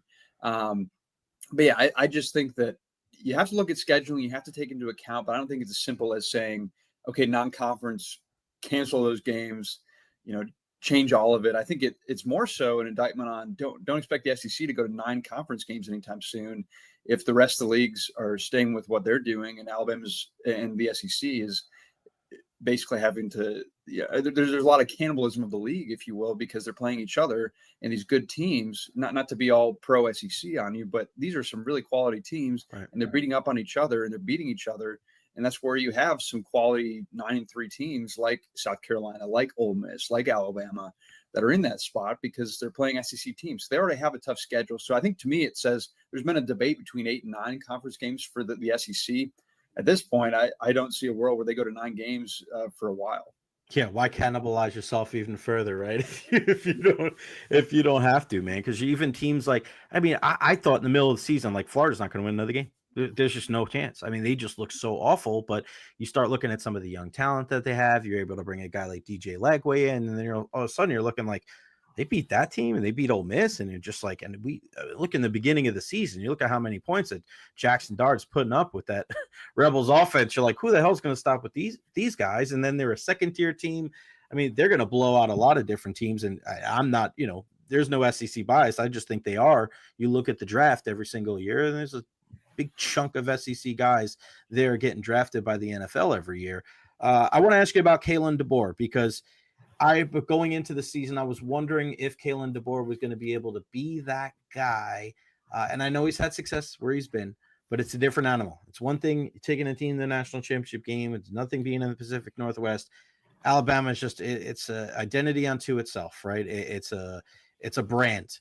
How do you think Kalen DeBoer did in year 1 with the Crimson Tide? And from what you're seeing with the recruiting class and going forward, how do you think the future immediately is going to look like for him? Yeah, I think the way that most people here saw it was if Alabama makes the playoff in that first season with Kalen, it's a success. It's a good year just because of all that he had to piece together with the roster, the portal. Alabama's roster, the tricky thing that happened was the portal cycle had already happened. Then Nick Saban retires, portal opens back up, and it doesn't open back up for every other team except for the teams that lost their head coach, so Washington and Michigan at that point. So Alabama didn't have a lot of places to add talent from, because a lot of it was picked over at that point. And then Kalen had to put his staff together in January, February. So, that's tricky. Coaches do it. It's part of the business, but that's certainly a difficult spot to be in when you're trying to build a top contender. So this is kind of a bridge year. This is kind of a year where, hey, if you make the playoff, it's a success, but less than that, maybe not a success, maybe not what you want. So I think it is a disappointing first year from that standpoint, but it doesn't mean, I think two things can be true at once. You can say that, yes, disappointing first year under Kalen DeBoer, but you can also say that doesn't mean it's going to be bad for 4 years or 5 years or whatever it might end up being. They're bringing in, I think last I checked, the number 2 recruiting class in the country. So they've got recruits coming in. They've got guys on the roster. They've got talent. Now they can go play with the rest of the team, so to speak, and add talent in this portal cycle. They can go get guys this month. And I think that's a big difference maker for Alabama from where it was last year. So I think the jury's still out to an extent on Kalen DeBoer. We'll see if it works. I would tend to think it would work because he has won everywhere he's been. But at this point, we also did not see Alabama make the playoffs. So it's something that we'll have to see how it plays out. It's tough to win the SEC, as we talked about. It's tough to recruit in the SEC. But so far, the recruiting's working out pretty well. So that's always a good sign when you're trying to build a program. Nick, what do you make of Jalen Milroe? I thought it was so wild last year where it seemed like Nick Saban was just trying to prove a point. Like, oh, you don't think Jalen Milroe's the guy? We're going to go with 2 other guys and we'll see what you, and it was one of the uglier football games of the year when Alabama came here to play USF. But you saw it in certain games this year. He was just unbelievably dynamic. He can win these games with his arms, with his legs. And then sometimes, he left a lot to be desired. Maybe the pocket presence wasn't as good as it needed to be. What do you make of Jalen Milroe in his time with Alabama? Is he going to play in the bowl game, and who's going to be the guy under center kind of moving forward? Yeah, he's kind of got a complicated legacy here at Alabama. I think that if he had come before the Bryce Youngs, Tua Tagovailoa, Mac Jones of the world, Jalen Hurts as well, we might view him a little bit differently. But I think that because just such a high bar for quarterbacks in Tuscaloosa, I think fans maybe lose sight of the good things he did do. but he has been up and down. Consistency has been an issue for him at times, but when he's good, he's fantastic. I mean, he's usually the best athlete on the field.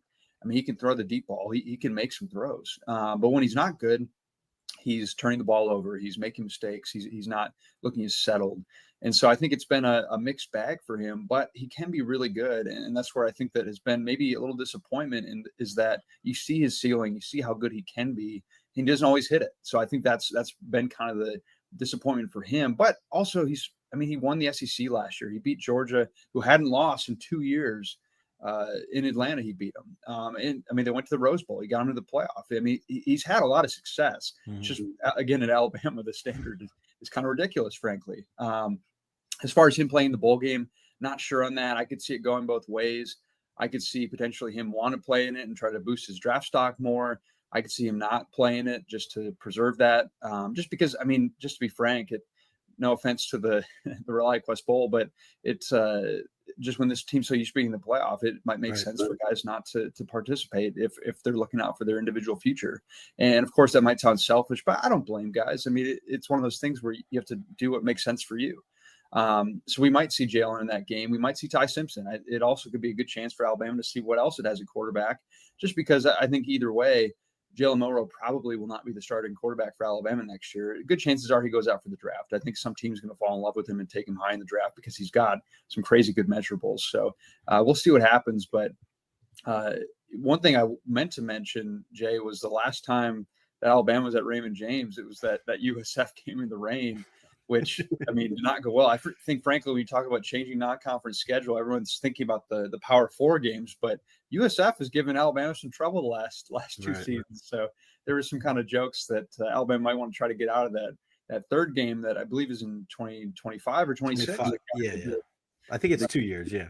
So anyway, it's Alex Golesh and that Bulls squad has given Alabama some trouble. So I think Alabama will look to have a better outcome, and they won, back in 23, but it was an ugly game. So it's we'll see what happens, but I think Alabama is looking to right the ship, no pun intended, at Raymond James. Yeah, it's funny you say that because when I was in the bathroom at Bryant-Denny, I think it was at halftime, one of the Alabama boosters came in and he looked at me, he was like, yeah, that Golesh, man, he's a pain in the ass. Remember him in Tennessee? We might have to get rid of that other game in a couple of years. So there was definitely that sentiment of like, yeah, if Byron Brown hits those 2 deep shots early in the game, you never know. Like, you never know what that game's. Alabama eventually pulled away, just the clear class in that contest. So, yeah, going back to that. So, percentage-wise, Jalen Milroe playing in the ReliaQuest Bowl, probably pretty low then, you would think, right?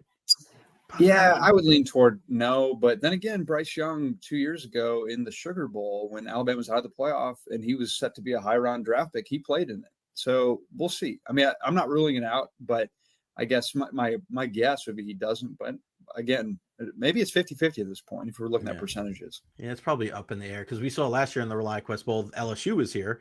Jaden Daniels didn't play. He was just running up and down the sideline like a maniac, which is pretty funny to see. But yeah, I guess the overall status of the program in the college football playoff. I mean, it's weird that they're not going to be in there. Who do you think is the favorite? Who's the team that you're keeping an eye on that could go the whole way? I think you have to look at Georgia. One, Kirby knows how to win. He has a program that knows how to win. They've been inconsistent. They've not been maybe the Georgia we saw the last 2 seasons. But also, you just have to look at path. I mean, without having the exact bracket in front of me, Georgia's path is not that difficult. So I think there's definitely a way there. Now, Carson Beck, there were some reports today that he suffered an injury that could keep him out. So I think that's something to monitor. But Georgia's got some dudes. They know how to win. I mean, they're a team to look at. And then you got Oregon, too, maybe the best team. I mean, they're ranked number 1, but one of the few teams that really has not had as many issues with inconsistency as some teams have in college football this season. I mean, you look at Georgia, how they played poorly against Kentucky. They played poorly against Georgia Tech. I mean, so it's hard to know what to expect from most of these teams. And now Oregon did have the Wisconsin game that was close. I think it was Idaho early in the season where it was close. But if you look at, if there's a team I'm trusting most right now, it's probably Oregon. But then again, I like Georgia's path. Yeah, it's funny you say that, Nick, because when you look at these college football players, anytime you see playoffs like this, you're always trying to look for somebody outside of the number 1 seed, right? But then at the end of the day, if they win the national championship, we're like, it was right there in front of our face the entire time, and we just kind of went against it. Nick Kelly, AL.com. I appreciate you, brother, so much. Keep up the great work. You have a bunch of fans here in the Tampa Bay area from your time here. Man, you've done such a great job, and it's such a joy to follow you and to see you do such great things. Keep in touch. Have a good holiday if I don't talk to you, and appreciate your time. We'll talk to you soon. Hey, Jay, great to chat with you. I thoroughly enjoyed my time in Tampa and getting to meet folks like yourself. And yeah, excited to come back. It's going to be fun here in a couple of weeks. So thanks for having me. You got it, pal. Talk soon. Thanks, Nick. All right, good stuff there. Nick Kelly, AL.com. It's always great to be able to see guys that interned here in the Tampa Bay area go somewhere else and to have success. Think about all the teams in the United States that you could cover on a daily basis, right? And not just like your favorite team. Think about some of these huge teams. Like think about covering the Lakers every day. Think about covering, I know you might hate me for saying it, but think about covering the Yankees every day. Think about covering the Cowboys every day. Think about covering Alabama every day. And yes, I know those are like the evil, empires, and we love to cheer against them and hate on them more than we love to cheer for them. But just imagine every single day covering Nick Saban, right? That's got to be nuts. Covering LeBron James, covering some of these big names in sports. Nick does such a great job. AL.com. Go check him out. _Nick Kelly on Twitter/X. Make sure you follow me on Twitter, on Facebook, on YouTube, Instagram, TikTok. I am everywhere at Recher. Like and subscribe as well here on YouTube, whether you're watching on Facebook, on YouTube, on Twitter. Still have a bunch of people tuning in right now. Thank you very much. And a lot of great stuff here. David Terry, Bart Hill. Jake was saying before when Ian Beckles joined us, the Bucs are consistently inconsistent. We're going to keep the Buccaneer conversation going here in a little bit when Scott Reynolds from Pewter Report joins us on the program. 1:40 for him, and then 2:00 for Erik Erlendsson, and then we will end things after that. But a good day to be a Tampa Bay sports fan as the Buccaneers win against the Las Vegas Raiders. The Tampa Bay Lightning defeat the Vancouver Canucks. And we got to ask Erik Erlendsson about some of those injuries to the Bolts. We saw Anthony Cirelli, Eric Chernak. Good thing that we did see Mitchell Chaffee as well as Nikita Kucherov back out there. How good can this Lightning team be when they're firing at all cylinders? We know that they have a guy like Andrei Vasilevsky and Victor Hedman, and like some of the pieces that they were able to bring in, guys like Geeky, guys like Moser. But do they make moves? Do they moves at the deadline to fortify this team? We see moves around the NHL already starting to happen with the Rangers trading their captain Jacob Trouba to the Ducks. I've seen a lot of people asking whether Kaapo Kakko would be a good guy with the Tampa Bay Lightning, former number 2 overall draft pick years ago, right after Jack Hughes. That's a guy that is probably a top 6 winger that is defensible, responsible defensively. He can play the left wing, the right wing. He's even played some more center this year. So I wouldn't hate that. I wouldn't hate that move either. So there's just plenty to get into when it comes to our Tampa Bay Lightning. So many different questions that need to be answered. Still early on in the year, but there seems to be a lot of teams out there in the NHL that have just some questions. I don't know if it will be answered. Struggles. Driving the struggle bus 5,000. But if you have a road trip like the Lightning have, Western Canada is always that trip where you look at and you go, it could get ugly. And I remember years ago, and I want to say it was 2016 or 17, where the Lightning missed the playoffs by 1 point. And the Nashville Predators had the same amount of points in the Western Conference. They ended up going to the Stanley Cup final and losing to the Pittsburgh Penguins. But they lost some games on a Western Conference road trip that really bit them in the ass. And you're talking about losing to teams that weren't very good. I'm pretty sure it was like the Ducks, and they might have lost to the Canucks when they were down. And those are the games, and John Cooper says this a lot. You want to talk about munching points. You want to win these games that you're supposed to win. If you can do that, you're going to be successful, and you'll probably find yourself in the playoffs and just get in the postseason. And we say this about pretty much any sport. It doesn't matter. It's hockey, baseball, basketball, football. Get in the playoffs. Give yourself a chance, because you could just throw the records out the window. And then when you're in there, hey, all you got to do is be better on that one day, especially in football. And speaking of West Coast trips, speaking of football, let's bring in our guy, the one and only Scott Reynolds from Pewter Report, joins us on the program. Scott, what's going on, buddy? How are you? Good, Jay. How are you? I'm doing great. And the Bucs heading to the West Coast, man, playing the Chargers team that I think a lot of people feel is the hardest game remaining on their schedule. We'll get into that in a second, but what do you make of this, 3-game winning streak? Obviously, the opposition isn't the greatest, but you're talking about a team that was kind of muddled in mediocrity, and now Scott, they're in first place on this Monday, December 9th. So do you look at it as, hey, there's still some holes in this team and they really need to fix it fast, or, hey, a win's a win? I mean, a win's a win for sure. I think that's the biggest thing. But, to me, when you look at this stretch, they're doing what they have to do, what they need to do, but also what we expect them to do, which is to beat bad teams. If you're going to be a good team, then you need to beat bad teams. And I will say, the Carolina Panthers are a team that is becoming a good team. They're not there yet. They're not finishing games, but they're better than their record shows. The Giants are a bad team. The Raiders are a bad team. The Panthers, not so much. And the reason why I say that is because the Panthers are coming to Raymond James Stadium in Week 17, so they got to play them again. And Dave Canales, he's got a couple wins, right? 2 in a row. And then they took the Chiefs down to the wire, the Bucs to overtime. They played the Eagles, right down to the wire as well. So they're getting some moral victories, and that's okay when you're a really bad team, when you're like the worst team in the league, right? You hire the new head coach. You look for those moral victories. Remember the days where Tampa Bay would win like maybe 6 games a year, and Jason Light would come home and jump in the pool with the suit on because they won a game they hadn't won in 4 or 5 weeks, right? So you celebrate things like that when you're bad, and you can cling on to, hey guys, we're this close, right? It was a moral victory.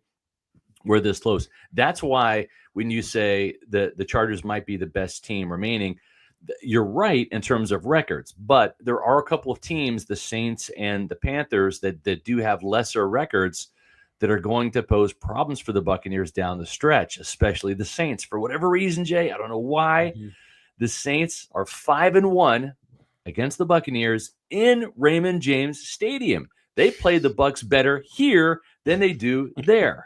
It's nuts. So there are a couple of games that are kind of fraught with some peril down the stretch. And also, too, I'm not sure if that Bucs-Cowboys game gets flexed out of prime time on December 22nd. I kind of hope that it does, because the Bucs are 0-3 in prime time this year, right? They've lost to the Falcons. They lost at home to the Ravens. They lost at Kansas City. So I'd almost prefer that game be a 1:00 game or a 4:05 game or whatever, just because Dallas, something about primetime with the Cowboys that they seem to play a little bit better than maybe the Bucs do. So first things first, this Chargers game is important. It's what's next. His team is reeling and dealing with some injuries, like they have been all year, but even more so in the secondary now. So it's going to be a challenge for sure. Yeah, it's funny you say, and I don't know if this was an official thing. I saw yesterday that game wasn't going to be flexed because the NFL felt like there were still a lot of people that are going to tune in because of the strong TV markets in both places. So we'll see. What do we know as far as injury updates on, especially a guy like Antoine Winfield Jr.? Yeah. We know how important he is on that back end. Yeah, Todd Bowles said it's a knee injury, going to miss a couple weeks, probably similar to what Tristan Wirfs has been dealing with. That is my guess. Let's put it this way. If they put him on IR, it's probably, a serious MCL sprain where it's going to be 4 weeks or more. It sounded like when Todd said a few weeks that it's going to be more like Tristan Wirfs, where it's a slight MCL sprain, and he'll be able to to come back hopefully in a couple of weeks, because again they're going to need him. These 2 games are important because they're the next ones, right? The Chargers, then the Cowboys. But I'm telling you, throw the records out. These are divisional games against the Carolina Panthers, a team that took the Buccaneers to overtime and in some respects outplayed them. And then the Saints, who, again, remember last year, the Bucs were playing the Saints in Week 17. All they had to do was win the game, and they win the division. And the Saints come out and put up 23 points on the board, 23 to nothing. And then the Bucs score 13 points in garbage time. That was a bit of an upset there. So anything goes when it's Saints, Buccaneers in Tampa. So this is why I really appreciate what Todd Bowles said after the game to his team. Getting back in first place is one thing. Staying there is another. It's going to require a Herculean effort on a week in, week out basis to overcome these injuries and play better football. And the good news is we're seeing some growth from this Buccaneer team in certain areas, Jay. And I loved the finish. The first quarter was great. The second and third quarters were awful. I almost wish the team had told me they were going to be awful. I would have scheduled a nap for about an hour and a half, right? And then the fourth quarter, they were able to put the clamps down on defense, score 2 touchdowns on offense, including a dagger at the end to get to 28 points. So they're kind of learning how to finish games now, finish games when they have the lead, and then also come from behind and finish games with the lead. So there's still four more learning growth opportunities for this team. They're going to need every one of them if they're going to get to the playoffs, and then more importantly, once they get there, if they're going to do anything in the playoffs. Yeah, I think Jalen McMillan's certainly one of those guys that stepped up big with a couple of TD grabs yesterday. I wanted to get your opinion, Scott, because I think being at the games, you know this as well as anybody, being at the games, you see certain things sometimes that don't show up, whether it's on the screen or on the score sheet, but you see guys like their temperament. And 2 of the guys that were as pissed off as anybody yesterday going into the locker room and leaving the locker room are Baker Mayfield and Mike Evans. Do you think that is because Mike wasn't as involved in the game? Well, it's probably not the same thing. I mean, Baker probably wants some of those throws back. But is there a frustration that they're not doing a good enough job getting Mike the ball? Is it an overall team? Hey, we know that there needs to be room to grow if we're going to get to where we want to go. Like, how do you explain, if you can, Baker Mayfield and Mike Evans not being too thrilled after the contest yesterday? Well, with Baker, he even said at the podium, he's probably the worst graded offensive player, yesterday, because after that first start, 9 of 11 completions to passes, 110 yards, 2 touchdowns. It just kind of unraveled for him there. I've seen enough Buccaneer quarterbacks in my 3 decades of doing this. I started with Trent Dilfer, right? And then, you have guys like Josh Freeman and Jameis Winston and Josh McCown and guys like that, where when the downward spiral starts, it's just going to be one of those days. They're not going to get out of it. I will say this about Baker Mayfield. He has shown the ability to, no matter what happened in the game, good or bad, the last drive or 2, he has the ability to rally and kind of put it all together. Sometimes it's enough, sometimes it's not enough, but at least he doesn't go down the drain like some of those other quarterbacks have. So I'll give him that. So he's pissed off just because, they won, but he did not play well and it was not happy with his personal performance.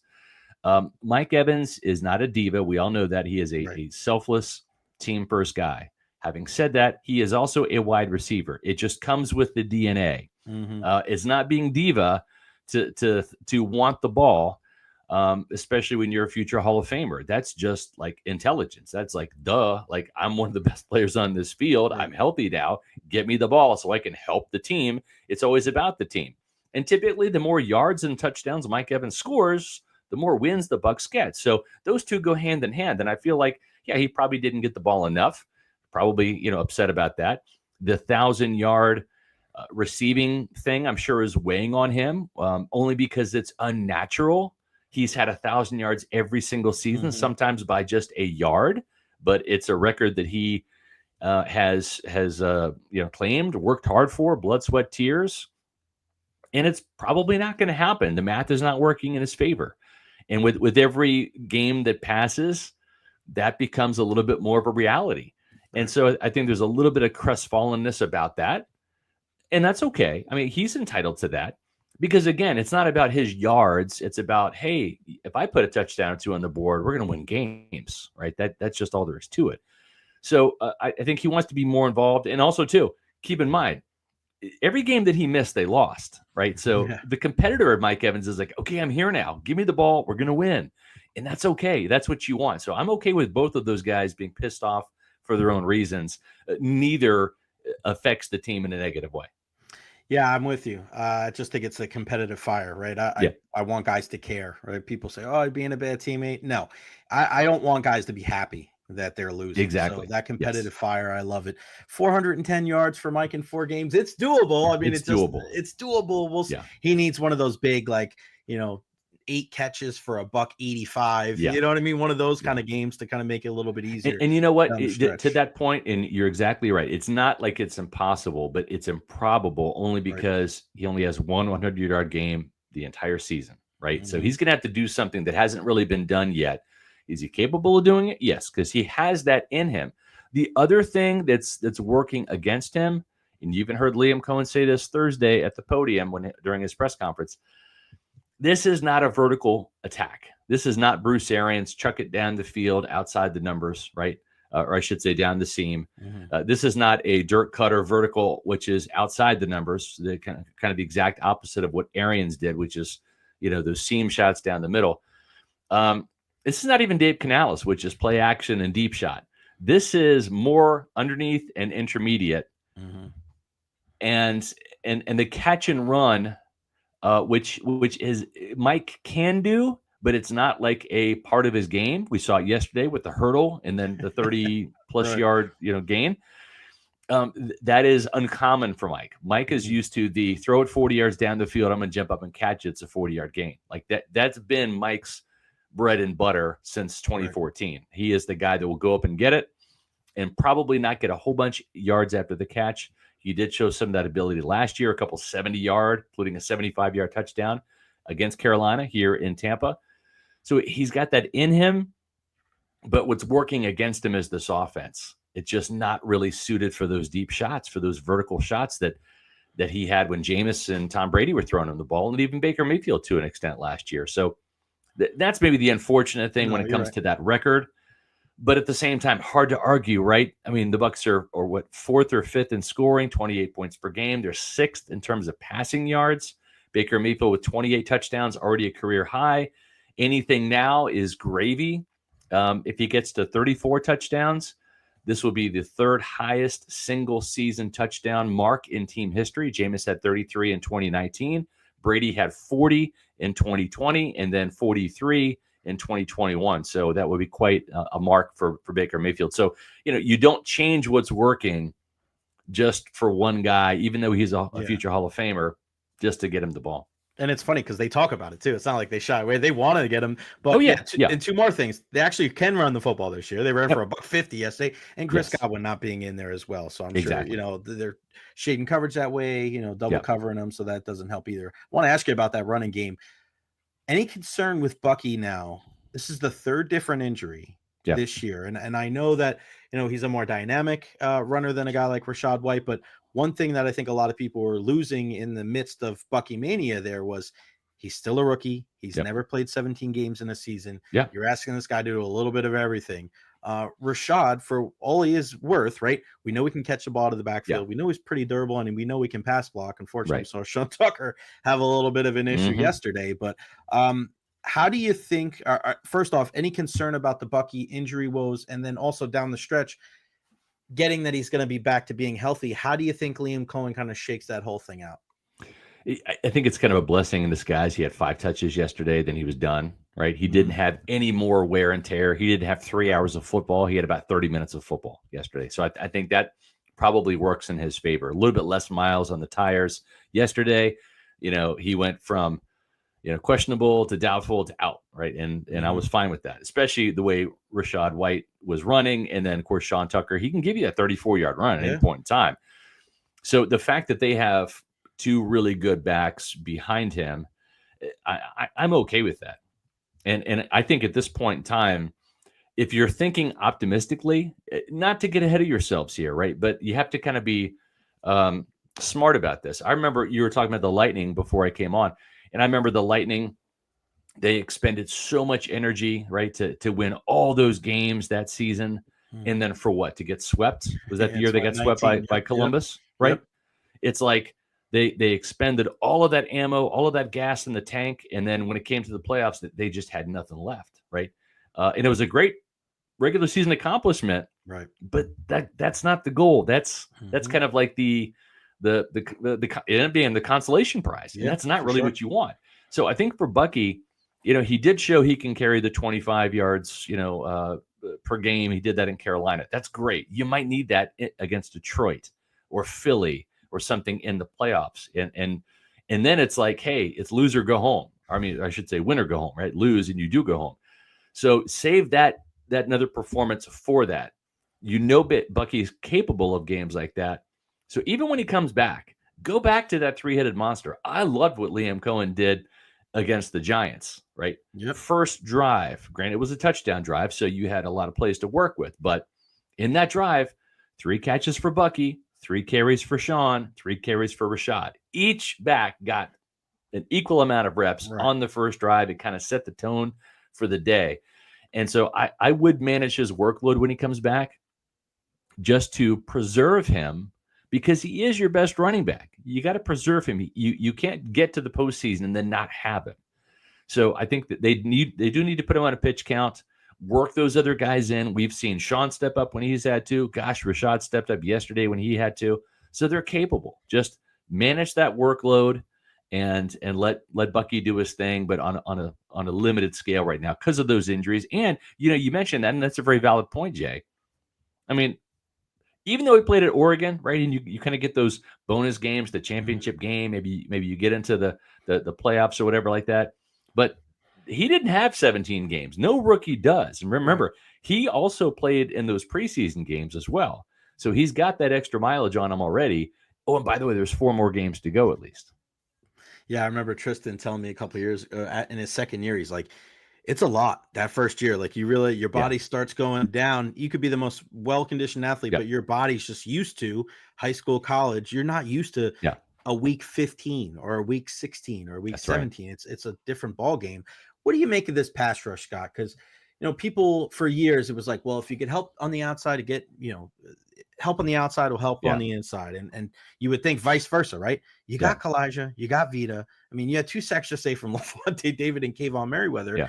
But I look at the outside and I'm just wondering what is going on with Yaya Diaby. What about the lack of maybe development of a guy like Chris Braswell? Yeah. I'm a little surprised that we haven't seen people talk about, some of the shortcomings of the defense. I mean, people were saying 10, 12, 15 sacks for Yaya this year, and he's only got a handful, a couple more than you and I. Concerned about the pass rush, and this is something that we could see, possibly being rectified down the stretch here in the regular season. Yeah, I mean, let's look at the resources Jason Light has put into the outside linebacker department, right? It started with Anthony Nelson because he was the first guy out of the current group. He's the old man in the room. 4th round pick, right? That's a started day 3. That's a guy. JTS, 1st round pick. We all agree, he's not lived up to expectations. Right? They overdrafted him in hindsight. We get that. 3rd round pick. Day 2 pick, and Yaya Diaby certainly showed some promise last year, is actually having a better this year at every department but the sacks. Right. And then Chris Braswell, 2nd round pick, who I'm still very high on. PFF had a great, grade on him, 88 grade yesterday because he did everything but get to the quarterback. So having said that, a lot of draft capital in these guys. And you mentioned the keyword development. I don't think they're getting developed. Yeah. Right. And I love defensive line play. I even coached it for 6 years at the Pop Warner level. There are some nuts and bolts to pass rushing that are universal, whether it's Pop Warner, high school, college, pro. There's a club rip is a club rip, right? A long arm is a long arm, right? A swim move is a swim move. Like, it doesn't matter if you're a 7-year-old doing it or a 17-year-old doing it or a 27-year-old doing it. It is what it is, right? Spin move, an inside spin's an inside spin. Having said all that, I'm not a fan of George Edwards. I don't think he's a good coach. Right. Honestly, I really don't. And if I'm the Glaziers / Jason Light, and we'll see how this all shakes out. I'm not calling for Todd Bowles to get fired. None of that stuff. We'll see how this whole season plays out. But if Todd Bowles is going to return, then I tell Todd, you're welcome to come back. I know you're going to want to call plays again. That's fine. But your old cronies, and when I mean old, like it's time for some changes, man. The safeties coach, Nick Rapone, and I mean nothing about these guys personally. This is strictly professional talk because I really don't know any of them personally. Right. I've got nothing personal against them, done nothing towards me or whatever. So I'm saying this strictly from an analytical professional basis. And keep in mind, every single one of these coaches has probably forgotten more about football than I have. So I'm saying this with some humility. But at the end of the day, this is a results-oriented business. You can say whatever you want about process. It's about results, okay? And they're not getting the results, right? The safety position, Nick Rapone is the safeties coach, and I want to say he's either pushing 70 or in his 70s. And he was Todd Bowles' position coach at Rutgers, okay? Yeah. Kevin Ross played with Todd Bowles at Rutgers. Mm-hmm. And, and George Edwards initially got credit for Micah Parsons' development in Dallas. And then they realized when Micah Parsons was like the only guy that was doing anything, they said, wait a minute, it's kind of Micah Parsons, right? It's like, you know what I mean? It's like, you can give Mike Evans any wide receivers coach you want. He's had some good ones, Todd Monken included, right? But at the end of the day, Mike Evans is going to be Mike Evans, right? Mm-hmm. Regardless of who's coaching him. Sometimes it's in spite of rather than because of. Yeah. I mean, Mike Evans's floor coming into this whole thing, it was like A-. Good coaching gets him to an A+. Like, we got that. But like, let's realize where the floor is. So yeah, he's going to need to get a new pass rush coach if he stays. And if he doesn't want to make those changes, then I'm sorry. And sometimes you see that with coaches. It's like, nope, I'm sticking with my guys. Some of these guys are his friends, and like, I get that those are tough decisions to make, but it's like, you got to do what you got to do for the betterment of the team. And at the end of the day, this is Jason Light's team. This is not Todd Bowles' team. He's the general manager. He's going to make the calls. But if you look at what has happened, Jay, on the offensive side of the ball, this offensive line was crap the last couple of years. Right. All of a sudden, it's good. Why is it good with the rookie center? Why is it good with the second-year right guard and a third-year right tackle, right? And we know Tristan's Tristan, right? Why is Ben Bredesen playing the best football of his career right now in Tampa? And he's more of a journeyman guy because of great coaching. And if you look at the offensive side of the ball, Liam Cohen's 39. Kevin Carberry's in his early 40s. The receivers coach, Brian McClendon, is in his early 40s. Mm-hmm. It's a generational thing, man. It's like you've got young coaches all on the offensive side of the ball that are dealing with today's players. And you get a bunch of guys that are 20 plus years older on the defensive side of the ball. And sometimes we've seen it with Lovie Smith. We've seen it with Mike Smith here in Tampa. Sometimes your approach doesn't reach the kids. Sometimes the game does pass you by. Younger coaches, ones that, I don't know, coming from college, like Liam Cohen, like from Georgia, Brian McClendon, they come with new, fresh ideas, right? That matters. So that's the long-winded answer, but I had a lot to say about it because I love it. Because it does make a difference. Coaching matters. If it didn't matter, guess what, Jay? They just tell the players when to show up and play on Sundays, and that's it. But coaching matters. The coaches would be just sitting there on the bench with their hands behind their head, with their feet up, saying, go out there, call your own plays. That's right. We'll go from there. Yeah. Scott Reynolds, Pewter Report. Go check them out right now, pewterreport.com. Go read that mailbag. I was reading it this morning, of course, to get ready for the show today, because these guys will have you just wrapped up in all of the Buccaneer knowledge. Scott, appreciate you and all the work that the guys and gals over there do. Stay strong and keep continuing to do your thing. Thank you so much for your time. We'll talk to you again soon, partner. Anytime, Jay. Thank you. All right. The one and only Scott Reynolds, Pewter Report. Man, such great content there, man. pewterreport.com. Go check it out. There's so many things to read there about our Tampa Bay Buccaneers. It will keep you informed on our football side, on our hockey side. Erik Erlendsson, lightninginsider.com. People want to ask me to ask you about the spoons in the background. What's the deal with the spoons? So it's my wife's collection. They're souvenir spoons, right? Like you go to visit places. Oh yeah. It's you go to souvenir shops when you're traveling and they have these little souvenir spoons. So, when I was traveling with the team, working for the Tribune, I would pick up these spoons, and we've got them from Niagara Falls, and we were in Iceland a couple years ago. We picked up some souvenir spoons, and so those are the display, and I'm gonna lift the camera up just a little bit. The one at the top right there. Oh wow, that is in the shape of Prince Edward Island.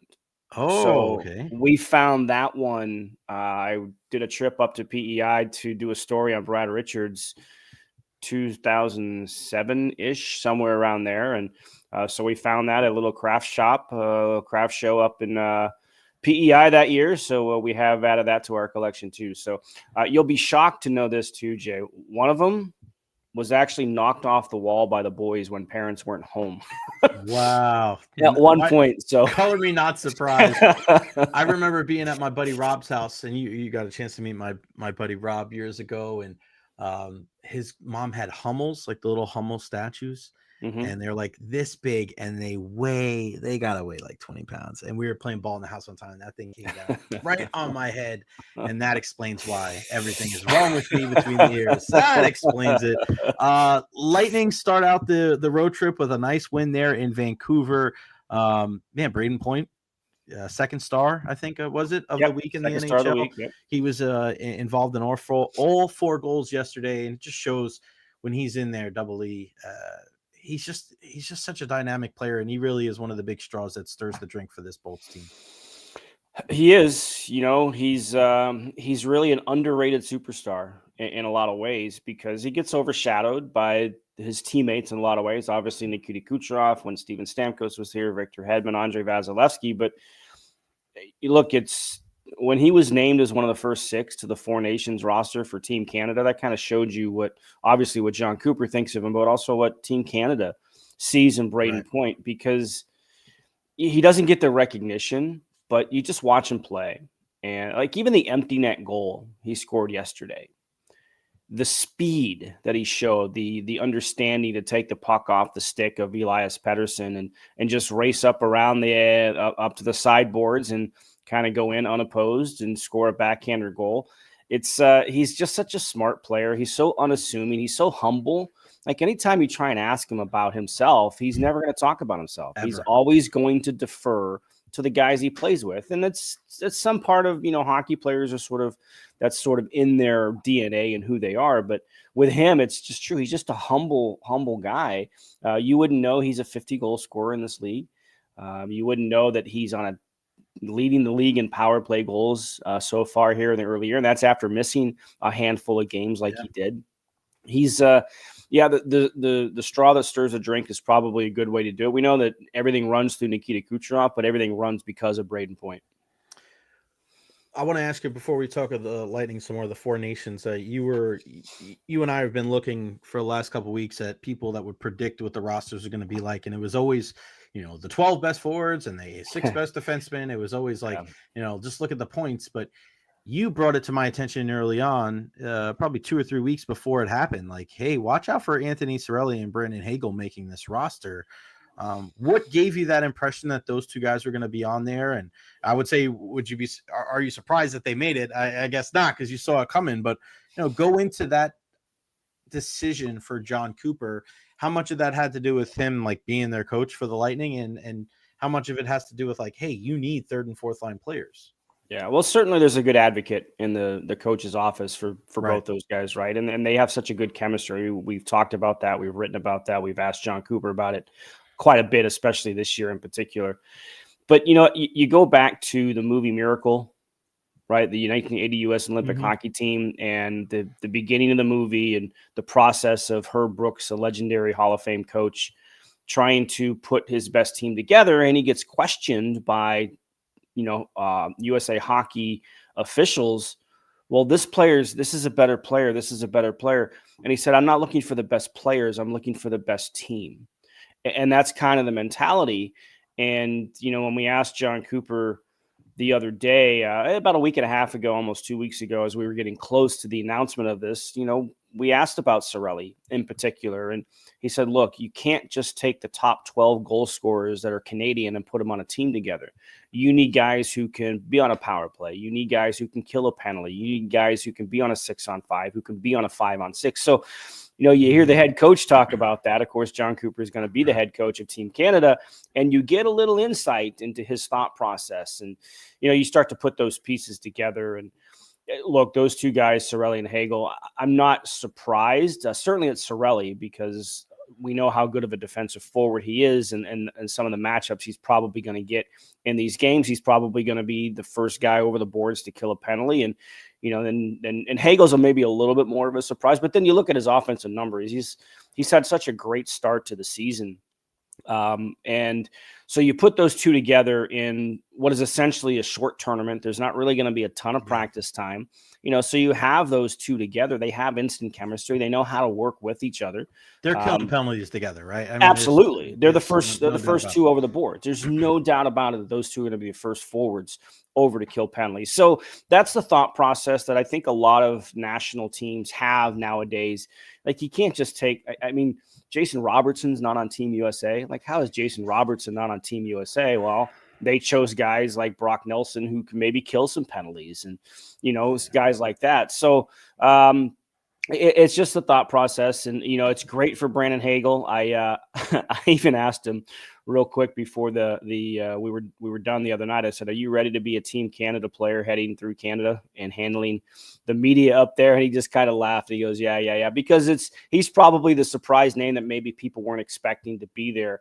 But again, he has that advocate in John Cooper down the hallway, and he has that great chemistry with Anthony Cirelli. And it's going to be a very lightning feel to Team Canada because Braden Point's on there too. John Cooper's behind the bench, and Julien Brisebois was part of the management team. How much pressure? I was just thinking about that. How much pressure is on John Cooper here? Like, a lot. I could see this. Like, let's say Team USA wins, right? And they beat Canada. Like, people are going to be pissed at Cooper, and they're going to say, "How could you? We could have had this guy, but instead you want to bring three of your guys." Like, I mean, I was just starting to think about that. Like, all the pressure on this tournament has got to be on Canada, right? Even though you and I both agree, I mean, it always is, but I mean, you look at their roster. I mean, defensively, I just remember years ago, you look at the defensemen, you're like, that's literally the 5 best defensemen in the league. And oh my God, they have 3 of the best. They have the 3 best goalies. I mean, you could argue that as far as the roster, maybe up front, you have McKinnon, you have McDavid, you have Braden Point, you have some incredible players there, Crosby. But when you look at the back end, you look at the goaltending position, I think this has been the weakest it's been maybe in the last couple of decades. But that's not going to change the pressure that John Cooper is going to be under for this tournament. No, anytime you're representing Canada and, the first couple of games of the Four Nations is going to be in Montreal. So he's going to be on Canadian soil. So yeah, there's absolutely pressure. And yeah, if he doesn't win, of course, there's going to be questions. Like, why did you take this guy? Why did you take that guy? But at the end of the day, Canada's not the strongest roster in this Four Nations face-off. They're just not. I mean, I think you have to look at the USA roster and say they're probably the favorites, right? You look at some of the players that they left off. I just mentioned Jason Robertson, who's a 100-point guy that's not on this roster. Cole Caulfield is not on this roster, right? There's some really good players that they left off. They have the best goaltending, between Ottinger, Hellebuck, and Jeremy Swayman. I mean, that's a pretty good trio to have. And one of those guys isn't even going to probably see any playing time in this. So, but we know firsthand the potential political fallout when one of your NHL guys is in charge of helping put together a roster, as Steve Yzerman did for the 2014 Olympic team for Canada, and Marty St. Louis was left off of it. We all know what happened, and Marty eventually landed on that roster, but it didn't change some of the hard feelings that he had towards Steve Yzerman at that time. So it's there's pressure, there's no doubt, and with the Olympics just a little over a year away as well, because John Cooper will be the head coach of the scheduled to be the head coach of the Olympic team too. So yeah, there's a ton of pressure on Canada anytime you put that jersey on, especially when it's a best on best tournament. Yeah, I can't wait for it. It's going to be just amazing to see how that whole thing shakes out, especially because Team USA, I mean, see the Kachuk brothers out there with Austin Matthews and Jake Gensel. Where does he fit in? Because I think he's one of those guys, and we saw it again yesterday. Like, he is a guy that I love watching Jake Gensel play. Like, he just always does the right thing. He's always in the right spot. He can legit play with the best players in the world. I feel like for a long time there was a bunch of different guys that played with Crosby, and you wondered, like, how good could they really be? I mean, you saw Chris Kunitz with a final salvo of his career here in Tampa Bay as a 4th line guy. Wasn't the same, but Gensel, man, just his puck retrieval skills, the way that he can just do a little bit of everything. Like, we see great stuff with the Lightning. I wouldn't be surprised if he was on that first line with a Kachuk and a Matthews, right? Like, he is the guy that, would you be surprised if he was the guy that was, scoring the game-winning goal for Team USA? Because I wouldn't be. No, he's a clutch goal scorer. I mean, Yeah. he's proven that in his career with the Penguins, and he had a pretty good offensive run with Carolina last year after the trade. So he knows how to score it. You mentioned he always does the right thing. He just has a knack for finding open ice, right? And that's a skill. That is a skill to find open ice, especially when you're playing with players like Sidney Crosby, with Nikita Kucherov, and understanding maybe how they think the game a little bit, and understanding where to be so that they can find you and they can find your stick. I mean, the goal last night, a little fortunate bounce for sure, but he's in the right spot at the right place at the right time. And Nikita Kucherov found him, although, look, the puck was batted out of the air by Noah Juleson winning off against him. But if he's not there, then that doesn't happen, right? So he just knows how to get to areas of the ice, and doesn't really put himself in bad spots defensively too often. And just, again, a smart player who's, at the end of the year, we're going to look at his offensive production. They're probably going to be close to what we're used to seeing from Steven Stamkos. So you're not losing a drop off in terms of offensive production when you bring him in. And he's been a perfect fit for Point and Kucherov, and makes them one of the most dangerous lines in the league. Yeah, and listen, watching this team play, it's a good start. You know what's going on for the rest of the week as they travel to Edmonton and then Calgary and then Seattle before they return home on the 17th. What do we know as far as the injury updates? It just seems like guys are going down left and right, even if it's not for a long time, but it's just like getting banged up. It's that time of year, isn't it? Yeah, if anybody's ever seen the movie Mad Max Beyond Thunderdome with Mel Gibson, and Tina Turner was actually in that. There was a famous line, when you enter Thunderdome, 2 men enter, 1 man leave. Well, for the Lightning yesterday, it was 2 men enter, 3 men leave, because the injuries caught him again. And, John Cooper made the comment before the game that we'll finally be healthy enough to have a full lineup. And Anthony Cirelli didn't make it out of the first period. He took a hit from Juleson along the boards. I don't know if it was ribs, hip. It's somewhere in that area that kind of took the brunt along that edge right there on the bench. And he did not return. Erik Chernak took 1 shift to start the third period, did not play the rest of the third period. Connor Geekie only took 1 shift in the third period. He was out there. I think he stayed on the bench and tried to play. Actually, his 1 shift came in the middle part of the period, but he didn't play after that. And sometimes these are precautionary, but we won't know. The team is scheduled to be on the ice here in about 45 minutes. In Edmonton. So maybe we can get an update on whether those guys are practicing or not, but we'll have to keep an eye on the transaction wire too, to see if they have, because I think they're going to have to bring up somebody no matter what, because if there's question marks, if they're game time decisions, these guys are going to be true game time decisions tomorrow night in Edmonton. But look, everybody has to go through injuries. We've already seen it. Braden Point missed some time. Nikita Kucherov missed a couple of games. Mitchell Chaffee came back last night as well. He missed a few games. Nick Paul missed a couple of weeks as well. He's back. Every team goes through it. You have to deal with it. But it just feels like it's kind of all happening here in the last couple of weeks. And maybe for these guys in February, they'll get their rest that aren't going to the Four Nations. Eric, so give me a name or two that could get called up. Well, obviously Connor Sheary. He was the guy who was called up last week when Nikita Kucherov was out and they didn't have enough healthy forwards. So he was the guy that came up and played a game. Dylan Dukes had a good start to this year, but I don't think he's in a position to be ready. They got some things that they still want him to work on. His numbers look pretty good. Gonçalves is still here. There's not a ton. Maybe Max Groshev.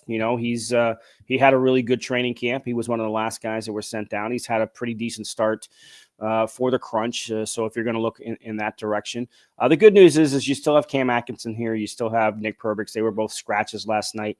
So if one of those injured players is available to play, then you can go with an 11-7 if you have to, depending on who's healthy or not. But not a ton down in Syracuse that you can call on right now. They're still banged up. Jack Finley still hasn't returned. Gabriel Fortier is a guy maybe too. He missed all the training camp, and he finally returned to action a few weeks ago. So he's been down in Syracuse. He's got some NHL experience under him, so Fortier could be an option as well. We're starting to see some movement. I mean, we saw whether it was coaches or players, Jacob Trouba getting traded to the Ducks. That whole dumpster fire, what was going on? Yeah, traded. You better leave now, boy. I also saw some people wondering if like Capo Caco was an option for the Lightning. I don't know if that was just something just thrown out there, but in what capability would the Lightning have the opportunity to be active as we get closer to the trade deadline, based on obviously what their salary cap restraints are and like other players out there? Well, first of all, the Trouba situation, the Lightning did that a number of years ago with Dan Yeah. Boyle, right? Like I remember And talking specifically, I mean, Boyle was threatened as well. He said, accept this trade or we're waiving you and you're going to go to a last place team. Yeah. Was what they told him. And he was not happy. He had just signed an extension.